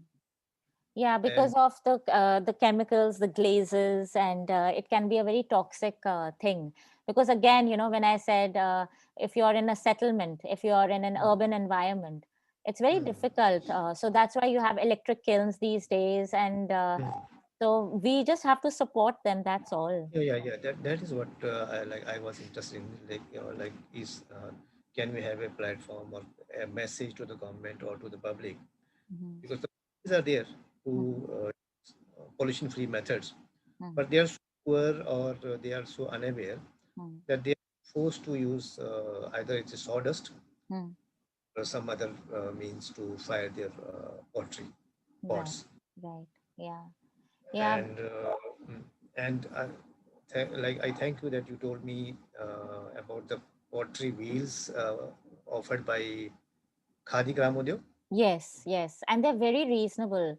I see. You can get them for 15,000 rupees, Okay, 13 to okay, okay, okay. 15,000, and Right, they right, right. work on electricity, Mhm. and they're pretty good. I use that one. I see. Okay, Yeah. so we visiting your place, and in my place, I wanted to have two, three pottery wheels. Even I contacted the Uttam Nagar potters that if Mm. they can come there and teach pottery to us. Mm-hmm. So some of them have agreed. Yeah. I think like closely we are. I'm moving towards that goal because today you had the session on pottery Mm-hmm. and its political link. And some 2 or 3 years back in my village, Chuling, where Mm. I'm doing the, the initiative will be Mm. done there on biodiversity revival. Mm. They when they were excavating for the houses, they were Mm. building new houses. They found some skeletons, very Mm. very. Uh, the size of the skeletons were very large. Means Mm. normal Indian height is around 5 feet 6 inches or 5 feet 8 inches. They were around six feet. Mm-hmm. And with those skeletons, they found some pots also. This Oh, earthen pots. But unfortunately, I was late. They have thrown that all away. they threw that. Yes. So they were not So we, excavated like properly, and nobody told the yeah, DC or yeah, anybody. they were not aware. They were not aware of it. So they were just building their house, excavating for the foundation. They Oh found dear, it and threw it away. that's so So maybe, sad. And that's where yeah, that's I felt where very sad. a part of history is lost. Yes, yes, yes. A part of the history we have lost. No. So Yeah. anyway, uh, in future, if we come across such, I told them that if you find such skeleton or some pottery like that, just keep it safe. Yeah, good. That's the thing, if we work in our little places, I think we all can make a difference in bringing Yes, about yes, yes. awareness of Right. heritage and conservation and all those things. Yeah. So that's what all I wanted to interject. Okay. Thank you. So very soon, I think we will meet when you come Yes. to India. Yes. And Yes, fine. surely. I would love to come and see Yeah. your place as well. Right, right. Yeah. Thank you very much. You're welcome. Uh, so next question we have is from Suramya Bansal. So if you could unmute yourself and ask your question. Hi Sonali, Hi, Suramya. How are you? all good And at my end. and my son's just woken up and Good good morning. morning. Yeah, good morning. Okay. Yes. I've had few questions at my end. Okay. First one was about apprenticeship. Yes. So, while we are looking at the archaeological record, Mm-hmm. how can we understand, say, voluntary or involuntary apprenticeship? For example, the image of the child that you showed us, for Mm-hmm. example, Mm-hmm. I'm not sure, was it just out of everyday observation that she came by and sat Mm-hmm. around the wheel, or Yeah. was it actually, based on some instruction that you have to come by and follow it up? No, no, he was just playing around, and for the first 4 or 5 years, they just come and play, and they get interested. Children love playing with mud and water. It's so in them to do that. And then when they reach 6, then they started giving instructions. So his elder brother, he actually does all the steps which are not pottery making, but all the steps involved before the wheel. So he will carry water, he will carry the dried pots away, all those ancillary things that you will tell your parents, oh God, what are they doing to us? Why are we doing this? Are we Just their out of slave? curiosity, can we actually observe that in archaeological record from pottery, like We voluntary can or we can actually, people have done studies on observing these things made by kids when they play with the pottery. So you of course can't observe bringing of water and all of that, but things that they have made, probably you can. Sometimes you have prints of small prints of your thumbs and all that, little ones, so you can kind of find out that they are left by kids. Yeah, I think I've read that paper of the fingerprint one. Hmm. Similar to this one is like, is it possible to observe, like, is it for self-consumption or is it for a community which is outside, say, Karamis in this case? So I would You say, know? like, we found a lot of and context becomes very important here. So we had like a few quarters, right? So a part Yeah, we found very fine ware, and amphoras and wine and things like that, residue on it. So yeah, those fine ware for export, they're very very beautifully made and a pinkish kind of ware, while the ones for daily, cracked, soot filled, you wouldn't want to sell it, right? You will be mm, using. So that's why I make a difference when we're looking at utilitarian wear usage. sure. Yeah. Third one was, while doing your ethnographic work, did you come across some kinds of songs which were being sung by the potters or some other storytelling or something related to that in No. India or in Egypt? In Egypt, no, not at all. Most of the potters would smoke hookahs. Okay. Yeah, and I would be a passive smoker, just sitting there waiting for that to die out. But I've had such splendid conversations with them. They're just amazing potters. And I have to share this. One of the potters in Fustat, I used to go and I used to sit on the ground with them. Just they were like my family. And Mhm. 3 years after I finished work with them, he told me he had cancer. And I said, "Oh, when did you come to know?" He says, "Oh, this year, when I was working with him." I said, "Why didn't you tell me?" He says, "Because if I would have told you, you would have stopped working. You wouldn't have wanted to bother me."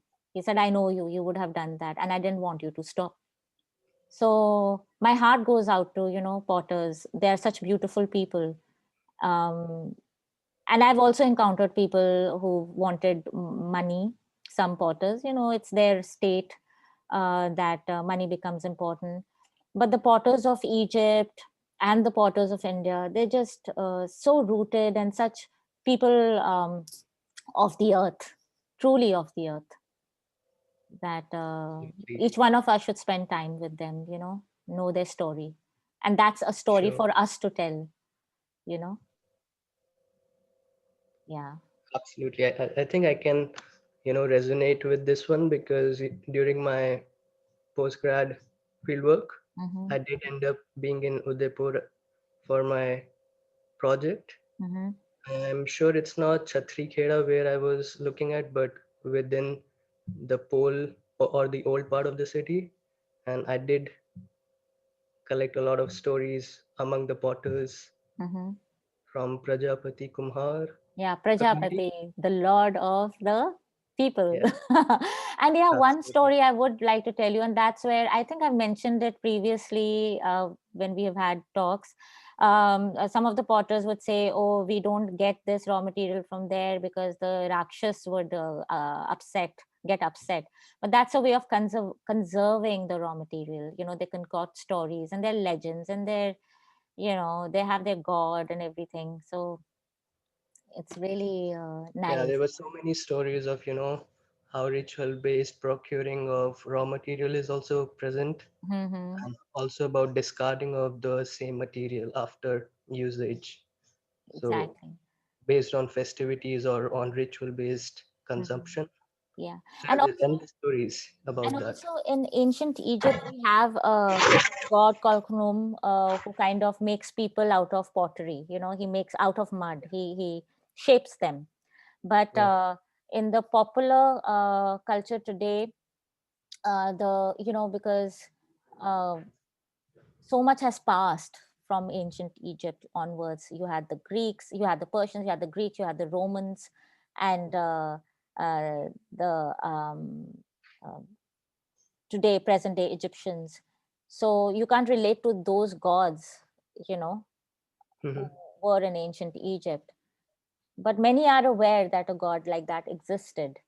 But there are not very many stories. A few stories, yes. There's a beautiful village near in Fayoum, near the Barkat Karun Lake, where they have set up. The government has been very instrumental in setting up this beautiful village of Tunis. Mhm. Um, it's vernacular architecture, mud brick homes, beautiful setting with pottery with glaze, and so many pottery workshops. So if any of you who are interested in pottery and who want to see what a beautiful pottery village it is, you should go to Tunis, Tunis, in the Fayoum. Egypt is not too far. Corona will find a vaccination, so you One should day for plan a sure. trip. Yes. Just thinking about decorations in your excavations, did the pottery have any kind of decorative patterns on them? Not the cooking pots, but others did. So from the patterns, you come to know, like they would oftentimes Yeah. paint uh, olives and Hmm. grapes. So we do know it was a oil production center, and you did have Right. grapes growing. Yeah. And can we actually track, say, repair of earthenware? Repair of earthenware, yes, you will be able to see it because they will have a plastering of it. I've oftentimes seen they use gypsum also to kind of cover a crack. Right. Mm. And just on a more theoretical note, like what are your observations on, say, conducting a more interpretive based processual archaeology? What are the drawbacks or limitations in current times? I think the limitations are that we totally get too sucked into the theoretical part of it. Yeah. Yeah. Uh, just grounded in theory. I really think that a phenomenological approach is very important. Anthropological approach is very important. You have to do that. It has to be a combination of all. It cannot Like, be like you processual said, or you were post you processual. like when you were saying you wanted to be reflexive in your study during your PhD, but you were asked not to do that, right? Not Ask not what to do, not or to do what. to do pottery making yourself in Yes, that case. yes, because So they feel. how did that impact on your understanding in that I case? think it impacted me in a very positive way. I understood the nuances of pottery, like why a particular thing is done a certain way, like the steps, the main steps. People don't do it. They feel, oh, they're going to become a subject themselves, and their ideas will creep in because then you're not an observer anymore. You become an insider. But that's not true. I don't think so. I was always reflexive also, and it's Mhm. very important to understand what you're watching. It's important to feel the clay also. For me, I'm a person who works with a lot of feel, and for others it may be different. Others may get influenced. And of course, if we just think about the etic and the emic approach, which is talked about in anthropology, you try not to succumb to, you just, you don't bring your cultural baggage with you. You whenever you have that awareness, you're okay. But the minute you lose awareness, is not it's not okay then. So just be That's aware true. of who you are, where you've come from, what you have done, and ask those questions without imposing them on the other culture. That's true. Yeah. Like, yeah, I keep battling about these essential questions every now and then. So it's always good to get back to another anthropologist and just, understand what they've gone through and learned, and Yeah. reflexive, being reflexive later on, Mm-hmm. not during the process of the research, but how does that impact in the long run? Mm-hmm. And like when I'm sitting and observing, so many times I would say, oh, this is what I think. But then I would stop myself. No, no, it's not what you think. Observe, observe. And that's why my methodology stemmed from the interviews, not in my interpretation. Oh, this is the methodology I will use because this is what seems right to me. I wanted my methodology to spring from the interviews that I did. I wanted the interviews to tell me what is the best route to take, not what I think is the right route. And that's why I kind of delineated everything in the way I did what I did. Yes, absolutely. And that's really inspiring and, really informative in different ways. Just on another note, like Gopalji touched upon some of the potteries in the hillside, Mm-hmm. like like how much of reported pottery is in record in your area in Kulu at the moment? Is there any specific record or reports in that case? There is no excavated site in Kullu. Oh And yes, I remember that. yeah, and yes, there is pottery in sections. I've seen it at many places, and I'm really working towards. I've applied to the Archaeological Survey of India to get permissions. I do not want to excavate right now. I want to explore and survey, because I feel, a lot of times. Kulu, I have known it since I was 11 years old, but I haven't done archaeology there.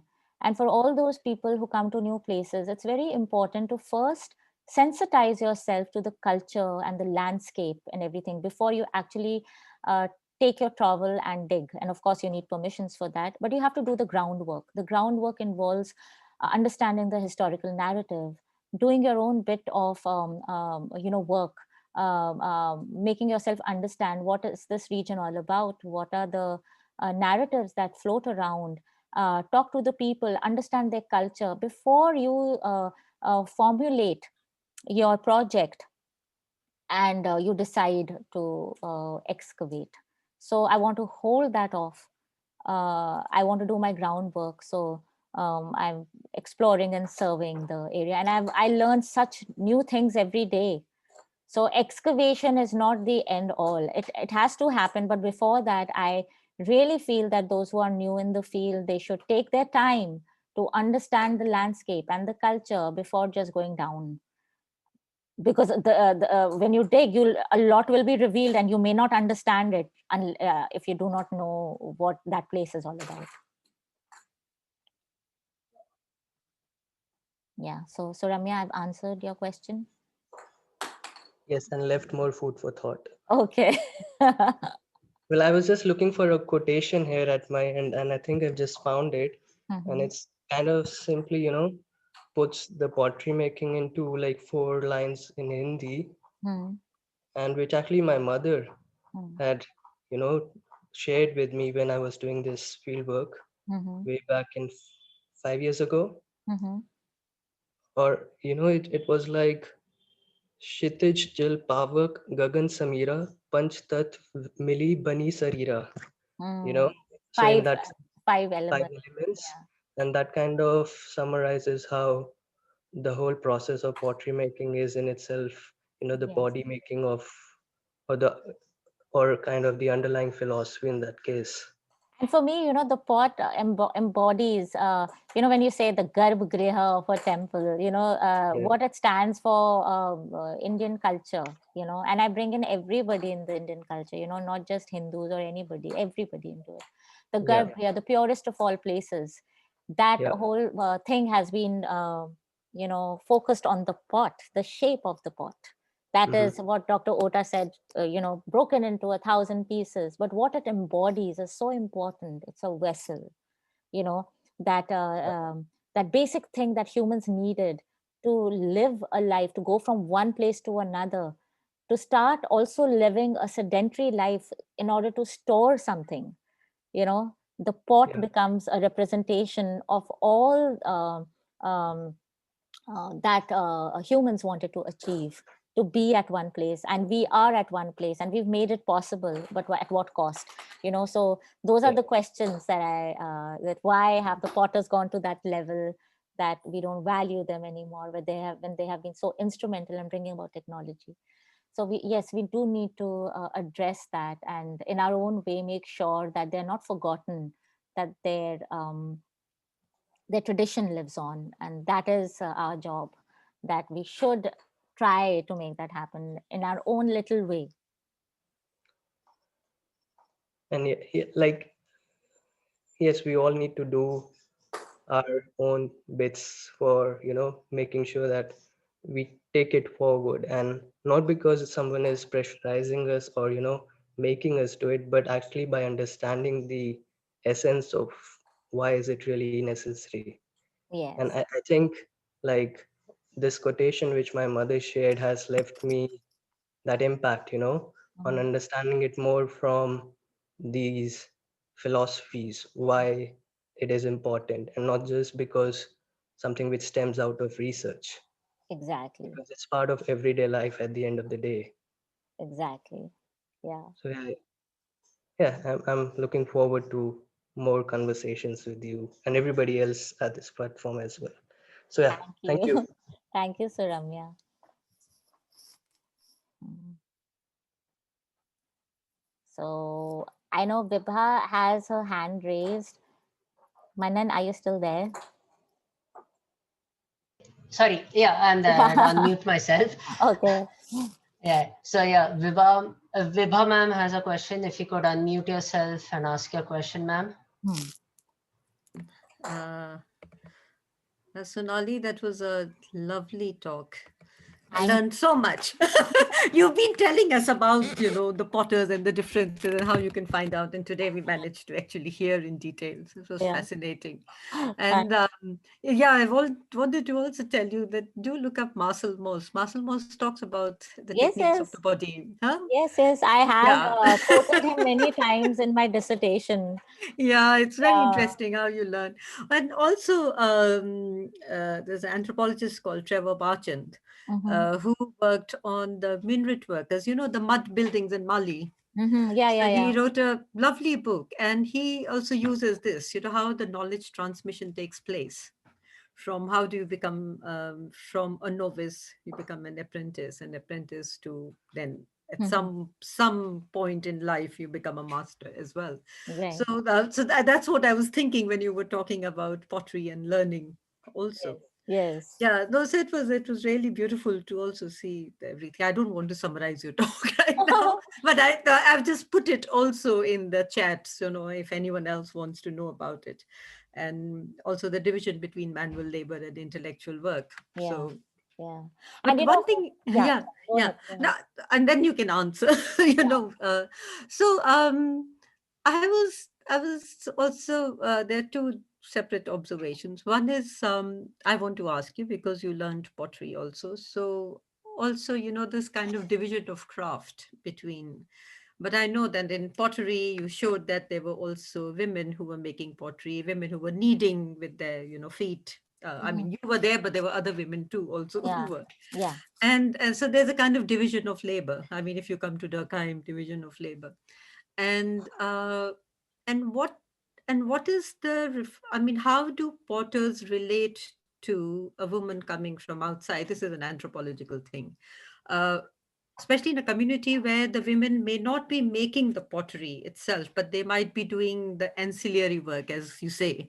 Mm. So, what is their relationship? I mean, as an outsider, you are allowed to do certain things which their own women are not allowed to do.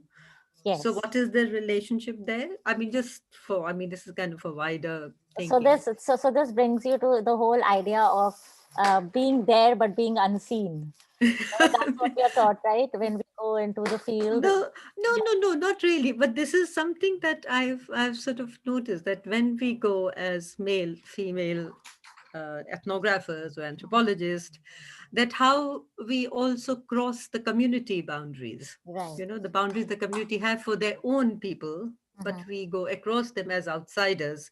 So we are able to break certain rules which the others may not break Yeah. within the community. So And it's what a thing to thought. Yeah, and what better place to see this in Egypt, with these potters. They Mm. follow, the tenets of Islam, where women, Mm. they are not engaged in these activities, but they're always in the workshop taking care of the kids, or Mm. sometimes, not So always. you lose your gender in a way. So you Yeah, are kind of a neutral. You yeah. are you I are an lose my gender. academic. So Yes, as an academic, you are not seen also belonging to, that female community Yes, and yes, having to take that thing. yes. But having said Not all the that, time. but having said that, it is easy for me to get into their space Yeah. versus another person, because they Mhm. actually view me as a person who's observing. In the beginning, it's difficult. Oh, why have you come? When they don't know me at all, but when they become friendly and they know who I am, I And just know the become a purpose of the and then purpose a as well. time comes when they don't even realize I'm sitting there, you And know. that's the best thing, Yeah, That's when you can do your all the observation of who's yeah. spending how much time where. And that happens over a period of time. It can't Mm. happen in 1 month, in 1 year, in 2 years. It Mm. happens over a period of interaction where you Actually, form. today I understood your whole thing about saying about that I'm an anthropologist, archaeologist, because I used to always question you about that. But today I've understood it. Yeah, yeah. And this is Uh, what I'm doing in the Himalayas. Like I've looked at, mm, material culture in terms of pottery, but mm, now I'm looking at the transmission of myths, mhm, stories, mhm, more intangible stuff, because for me that's very challenging and I really want to do that. I want mhm, to kind of understand the dynamic of it all, of mhm. relationships of people with sacred spaces based on myths and storytelling and core peripheral kind of stories and things Now, like that. Molly is a folklorist by training, and Yeah, that folklore, being a folklorist, is very different. They have numbers for all these myths and the typology of myths, yeah, like your typology of pots. yeah, yeah. So, So I want to I go think, yeah. from the intangible to the tangible again to understand it. That's always been my goal. So Mhm. sometimes people call me an ethnoarchaeologist. I'm not really that. I'm an anthropological. No, I'm an archaeologist to the core, but I use anthropological approaches. I feel they're very relevant to anthropological what approach. what Mhm. I'm studying. It may not be relevant It's, for yeah. others. It's very interesting. The other thing, which is totally different, is about what I think Dr. Negi was talking about, the skeletons and the pottery The that were burials. found. Now, I don't know whether skeletons were found with the pottery or He inside the said pottery as he pottery said burial. with the pottery, and I know that in Kinnaur and Spiti, I think I don't know. Ekta is here; she would know more because she has worked with the burials in Spiti. But so Yeah, there were so pottery burials, yeah. pottery burials, and at some point she will give a talk and Kinnaur and Spiti, those regions. Actually, in sort of northeast in Nagaland, the archaeologists who have actually trained in Pune, archaeology department, they're from there, and they conducted, again similar thing. You have the you have mythological place, and they actually and the whole idea of migration, and they managed to do excavations with community help, because even though you are from the region, you need the community's approval to dig out sites which they link with their migration stories. Hmm. And they found, old potholes and things in that places, and old beads and other stuff. But also in a village near Kohima, when the school foundation was being dug, they found these old barriers in pots, now in pottery, and but there were kind of a silence around that. I think the archaeologists know some of the stories, but the community stopped them from actually revealing what the story was behind. So it's Hmm. very interesting that how there would be certain things which the communities don't want to go out from within that smaller Yeah, circle of knowledge as yeah, such. that's true. For example, in And whether you come across something similar which may stop you from mentioning certain things, uh, or you yes, mention it in a different way. not with the potters, but it's most certainly with the people, the gurus that I'm working with. I hear such gory stories, um, and sometimes they tell me not to reveal certain things, and I respect that I haven't revealed those things. But when I hear them, even I'm shaken up. And when I worked in the Fayoum, there was a place called Tep Tunis. It's work by an Italian with the French and the Italians. We found a whole burial strata of children who were buried with. They died very young of some disease that plagued that area, and they would have inverted cooking pots on top of them, and that was very peculiar to this place. I have not seen that anywhere else in the Fayoum. It was not a cultural thing, but to this place it was very typical. Why did they do that? I do not know. But it was interesting that you see these elements, and they make you wonder what was that all about. Yeah, because even I thought that there is one particular story about an epidemic sweeping through because of certain things that were done by a community, though it is common to different communities. So it has gone into the legendary past. Yeah. But I have a feeling that it was probably related to that, and that's why nobody wanted to talk about it. Yeah. So yeah, it's very interesting, some of the stories. But great. I mean, I want to hear what other people are saying. But thank you Okay, for okay. listening in. No, it was great. Yeah, I'll muse over it. Okay. Yeah. We don't have any other question, right? No, Yeah. no questions, but I have an observation to share based on your work, especially your photograph, the photograph you shared where you were measuring the rim of the pots, and a little bit based on what Vibha ma'am just said about the cultural influence. Mm-hmm. Pots are also used as musical instruments. In South, they are called as ghatam, and in Rajasthan, I believe call it as ghada only. And Yes. then you were talking about how in some pots they use clay. I mean, it's like gypsum. Mm-hmm. In these ghadas, they give a lot of emphasis on the ridge. Hmm. That is, so especially the slant from the mouth Hmm. from the mouth, and they often back it with brass or copper fillings along with iron, which Okay. gives it a very unique sound or The tone to clinging it. sound. Yeah. Yeah.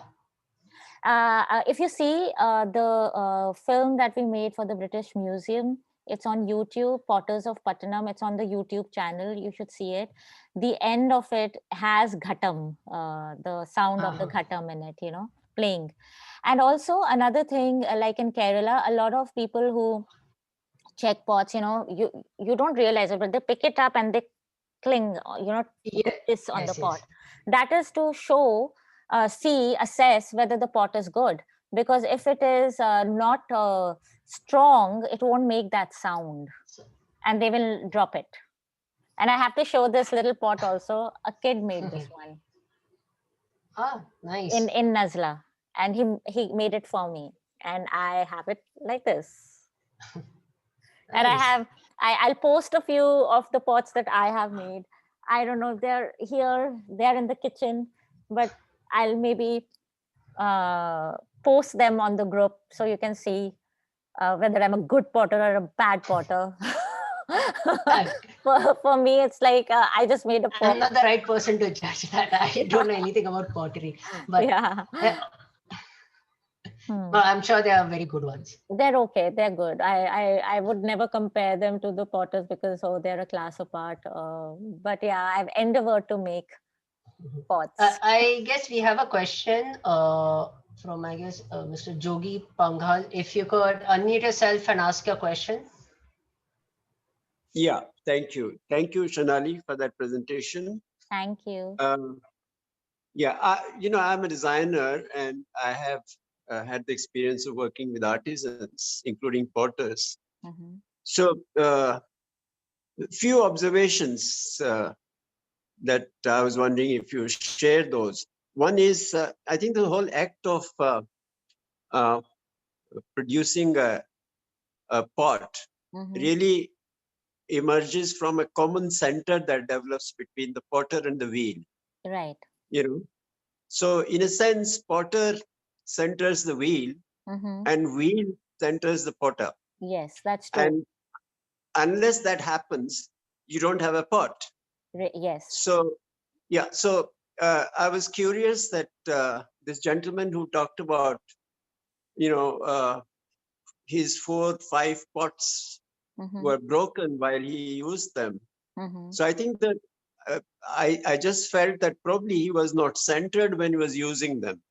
Or they So were not it's, fired properly. They were not fired. yeah, Some, that's yeah. the technical part of it. But I think the larger part is he probably didn't have the driving skills Mm-hmm. which you require if you're using pots. But And also, not all pots are made on the wheel. So yes, yes, sometimes they're just too dense at one place and not very yes. dense on the other. So that, No, I'm aware of that. But yeah. when they are made with certain swing of the body, Hmm. body is pretty much in the same whirling motion Yes. that a pot is, Yes.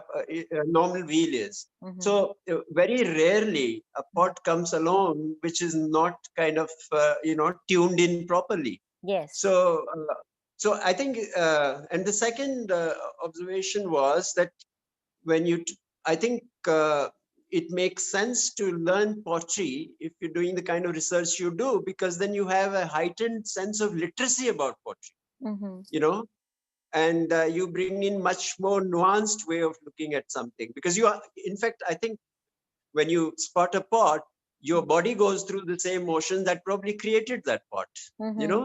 Hmm. Which is very interesting, and which happens with several craft areas, you know. Hmm. It happens, for instance, with the Japanese calligraphy. When you Right. look at it, your body goes through the motion that created that calligraphy, that particular form, and so Yeah. on. And just that my And body motion was not restricted by a stick on my knuckles when I was in a pottery workshop, and that can make all the difference of how you yes, learn yes, something, how you're structured absolutely. into one typical parameter of working, where the freedom to explore is, thwarted. Yes, Yeah. yes, absolutely. And other thing that I sort of maybe, I tuned in a little bit late, but maybe I missed hearing this word, quality of fragility, Mm-hmm. because people were talking about promoting this craft and so on.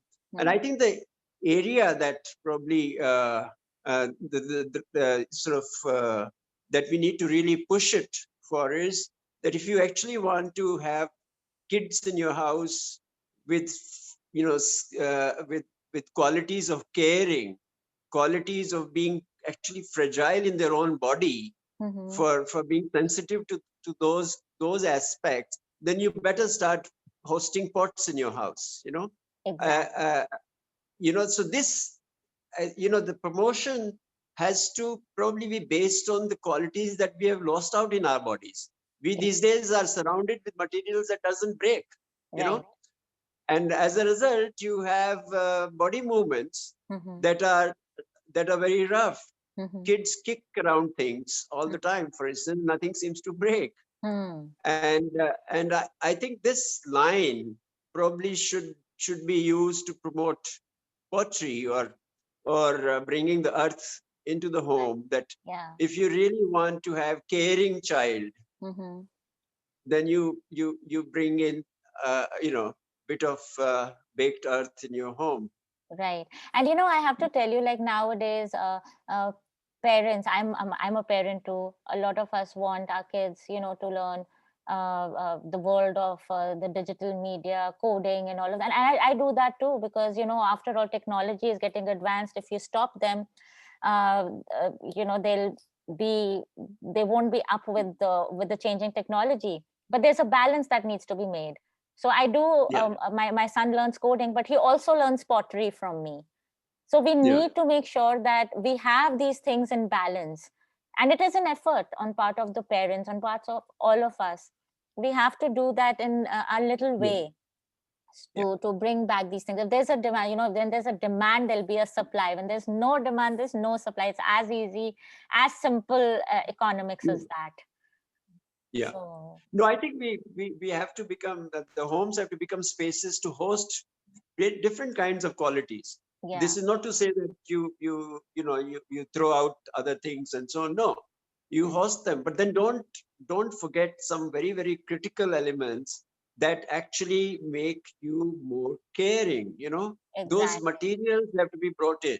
Yeah. Those processes have to be brought in. Those kind of skills have to be brought in. Yeah, like just being on the phone is not enough anymore. Like I Yeah. feel we are going to lose out a lot. So in my own little way, and all of us are doing that, like how Gopal ji is doing it in his area in Kinnaur, bringing back sustainability in Kulu Valley. There's so many people who are doing wonderful, amazingly wonderful work. So I'm just an iota in that whole framework, because I just even can't count how many people they are making a difference. So I've joined with this non-governmental organization where they sent Sanskriti, it's called. I got books for kids. So now I want children to learn about heritage, but how do I draw them in? So I'm planning to have the storytelling sessions once or twice a week. I want my son to lead those sessions, have art, free art going on. Pottery, I'll teach them about pottery. I want them to get interested in these things. And once they're interested, then they're free to choose what they want, what gives them joy, you know? So, Right. yeah. Right. Yeah. And I'm sure you're a designer. You must be thinking of these things all the time.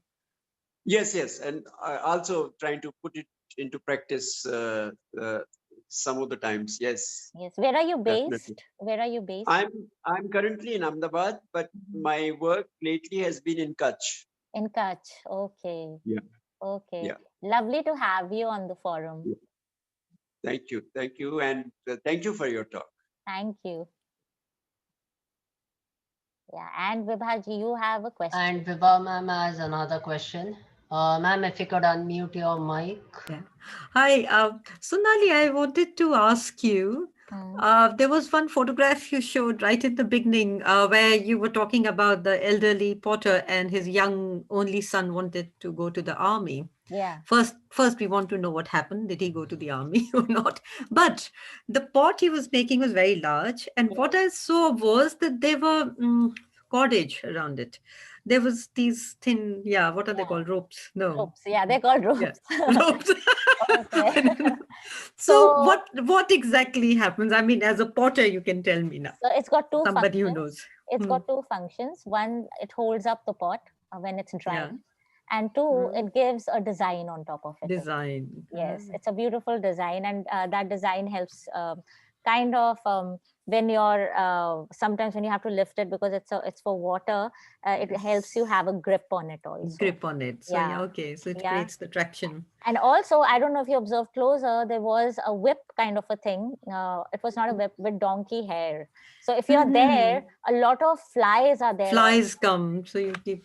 And for those who don't know, in ancient Egypt, the pharaoh used to give a brooch, a gold brooch of a fly to all the people who won a war, because the enemies used to be taken to be flies. So you had to have a fly to represent what amazing work you have done. And if you have lived in Egypt, you would know the bane of existence for everybody is the fly.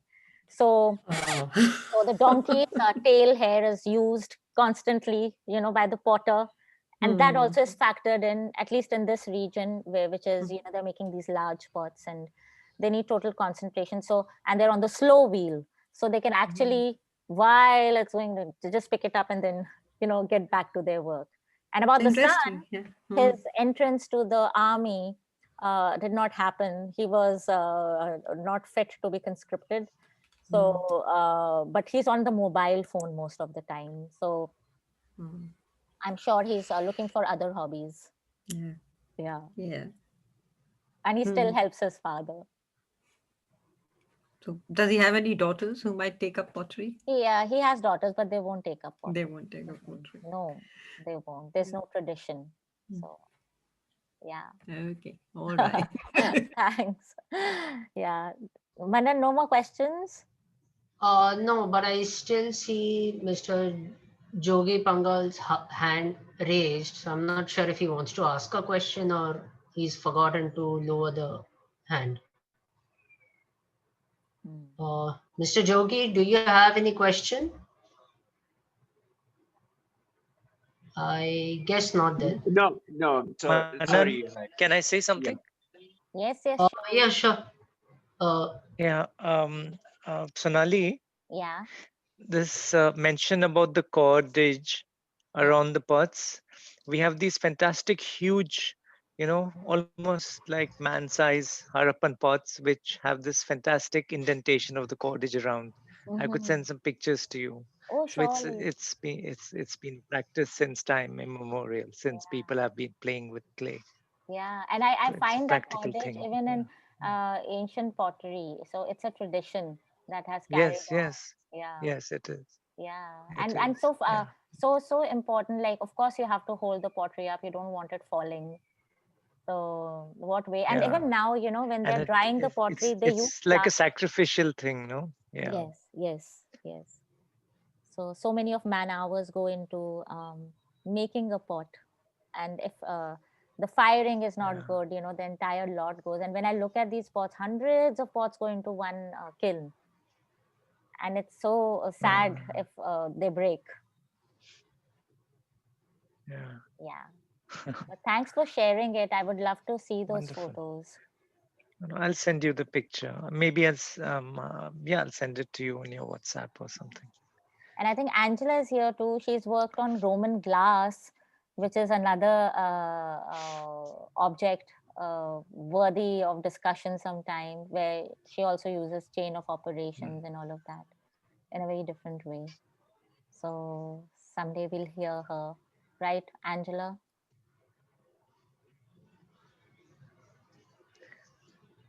Okay. So Yeah. Anyway, so yeah, thank you so much, Manan, for being a co-host on this. Otherwise, it would have been very difficult for me to mute and unmute and all of that. And thank you all of you who are here, who attended my talk, and who are still in attendance. Thank you for spending your Sunday with us on the forum. And next week we'll meet you again with another talk. And I don't want to say this whole cultural transmission thing. At some point in December or January, I'll give a talk on how am I using it in the Himalayas.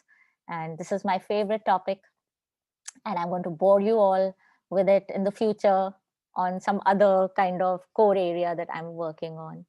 And thank you all, and I hope you have a splendid week ahead. Bye.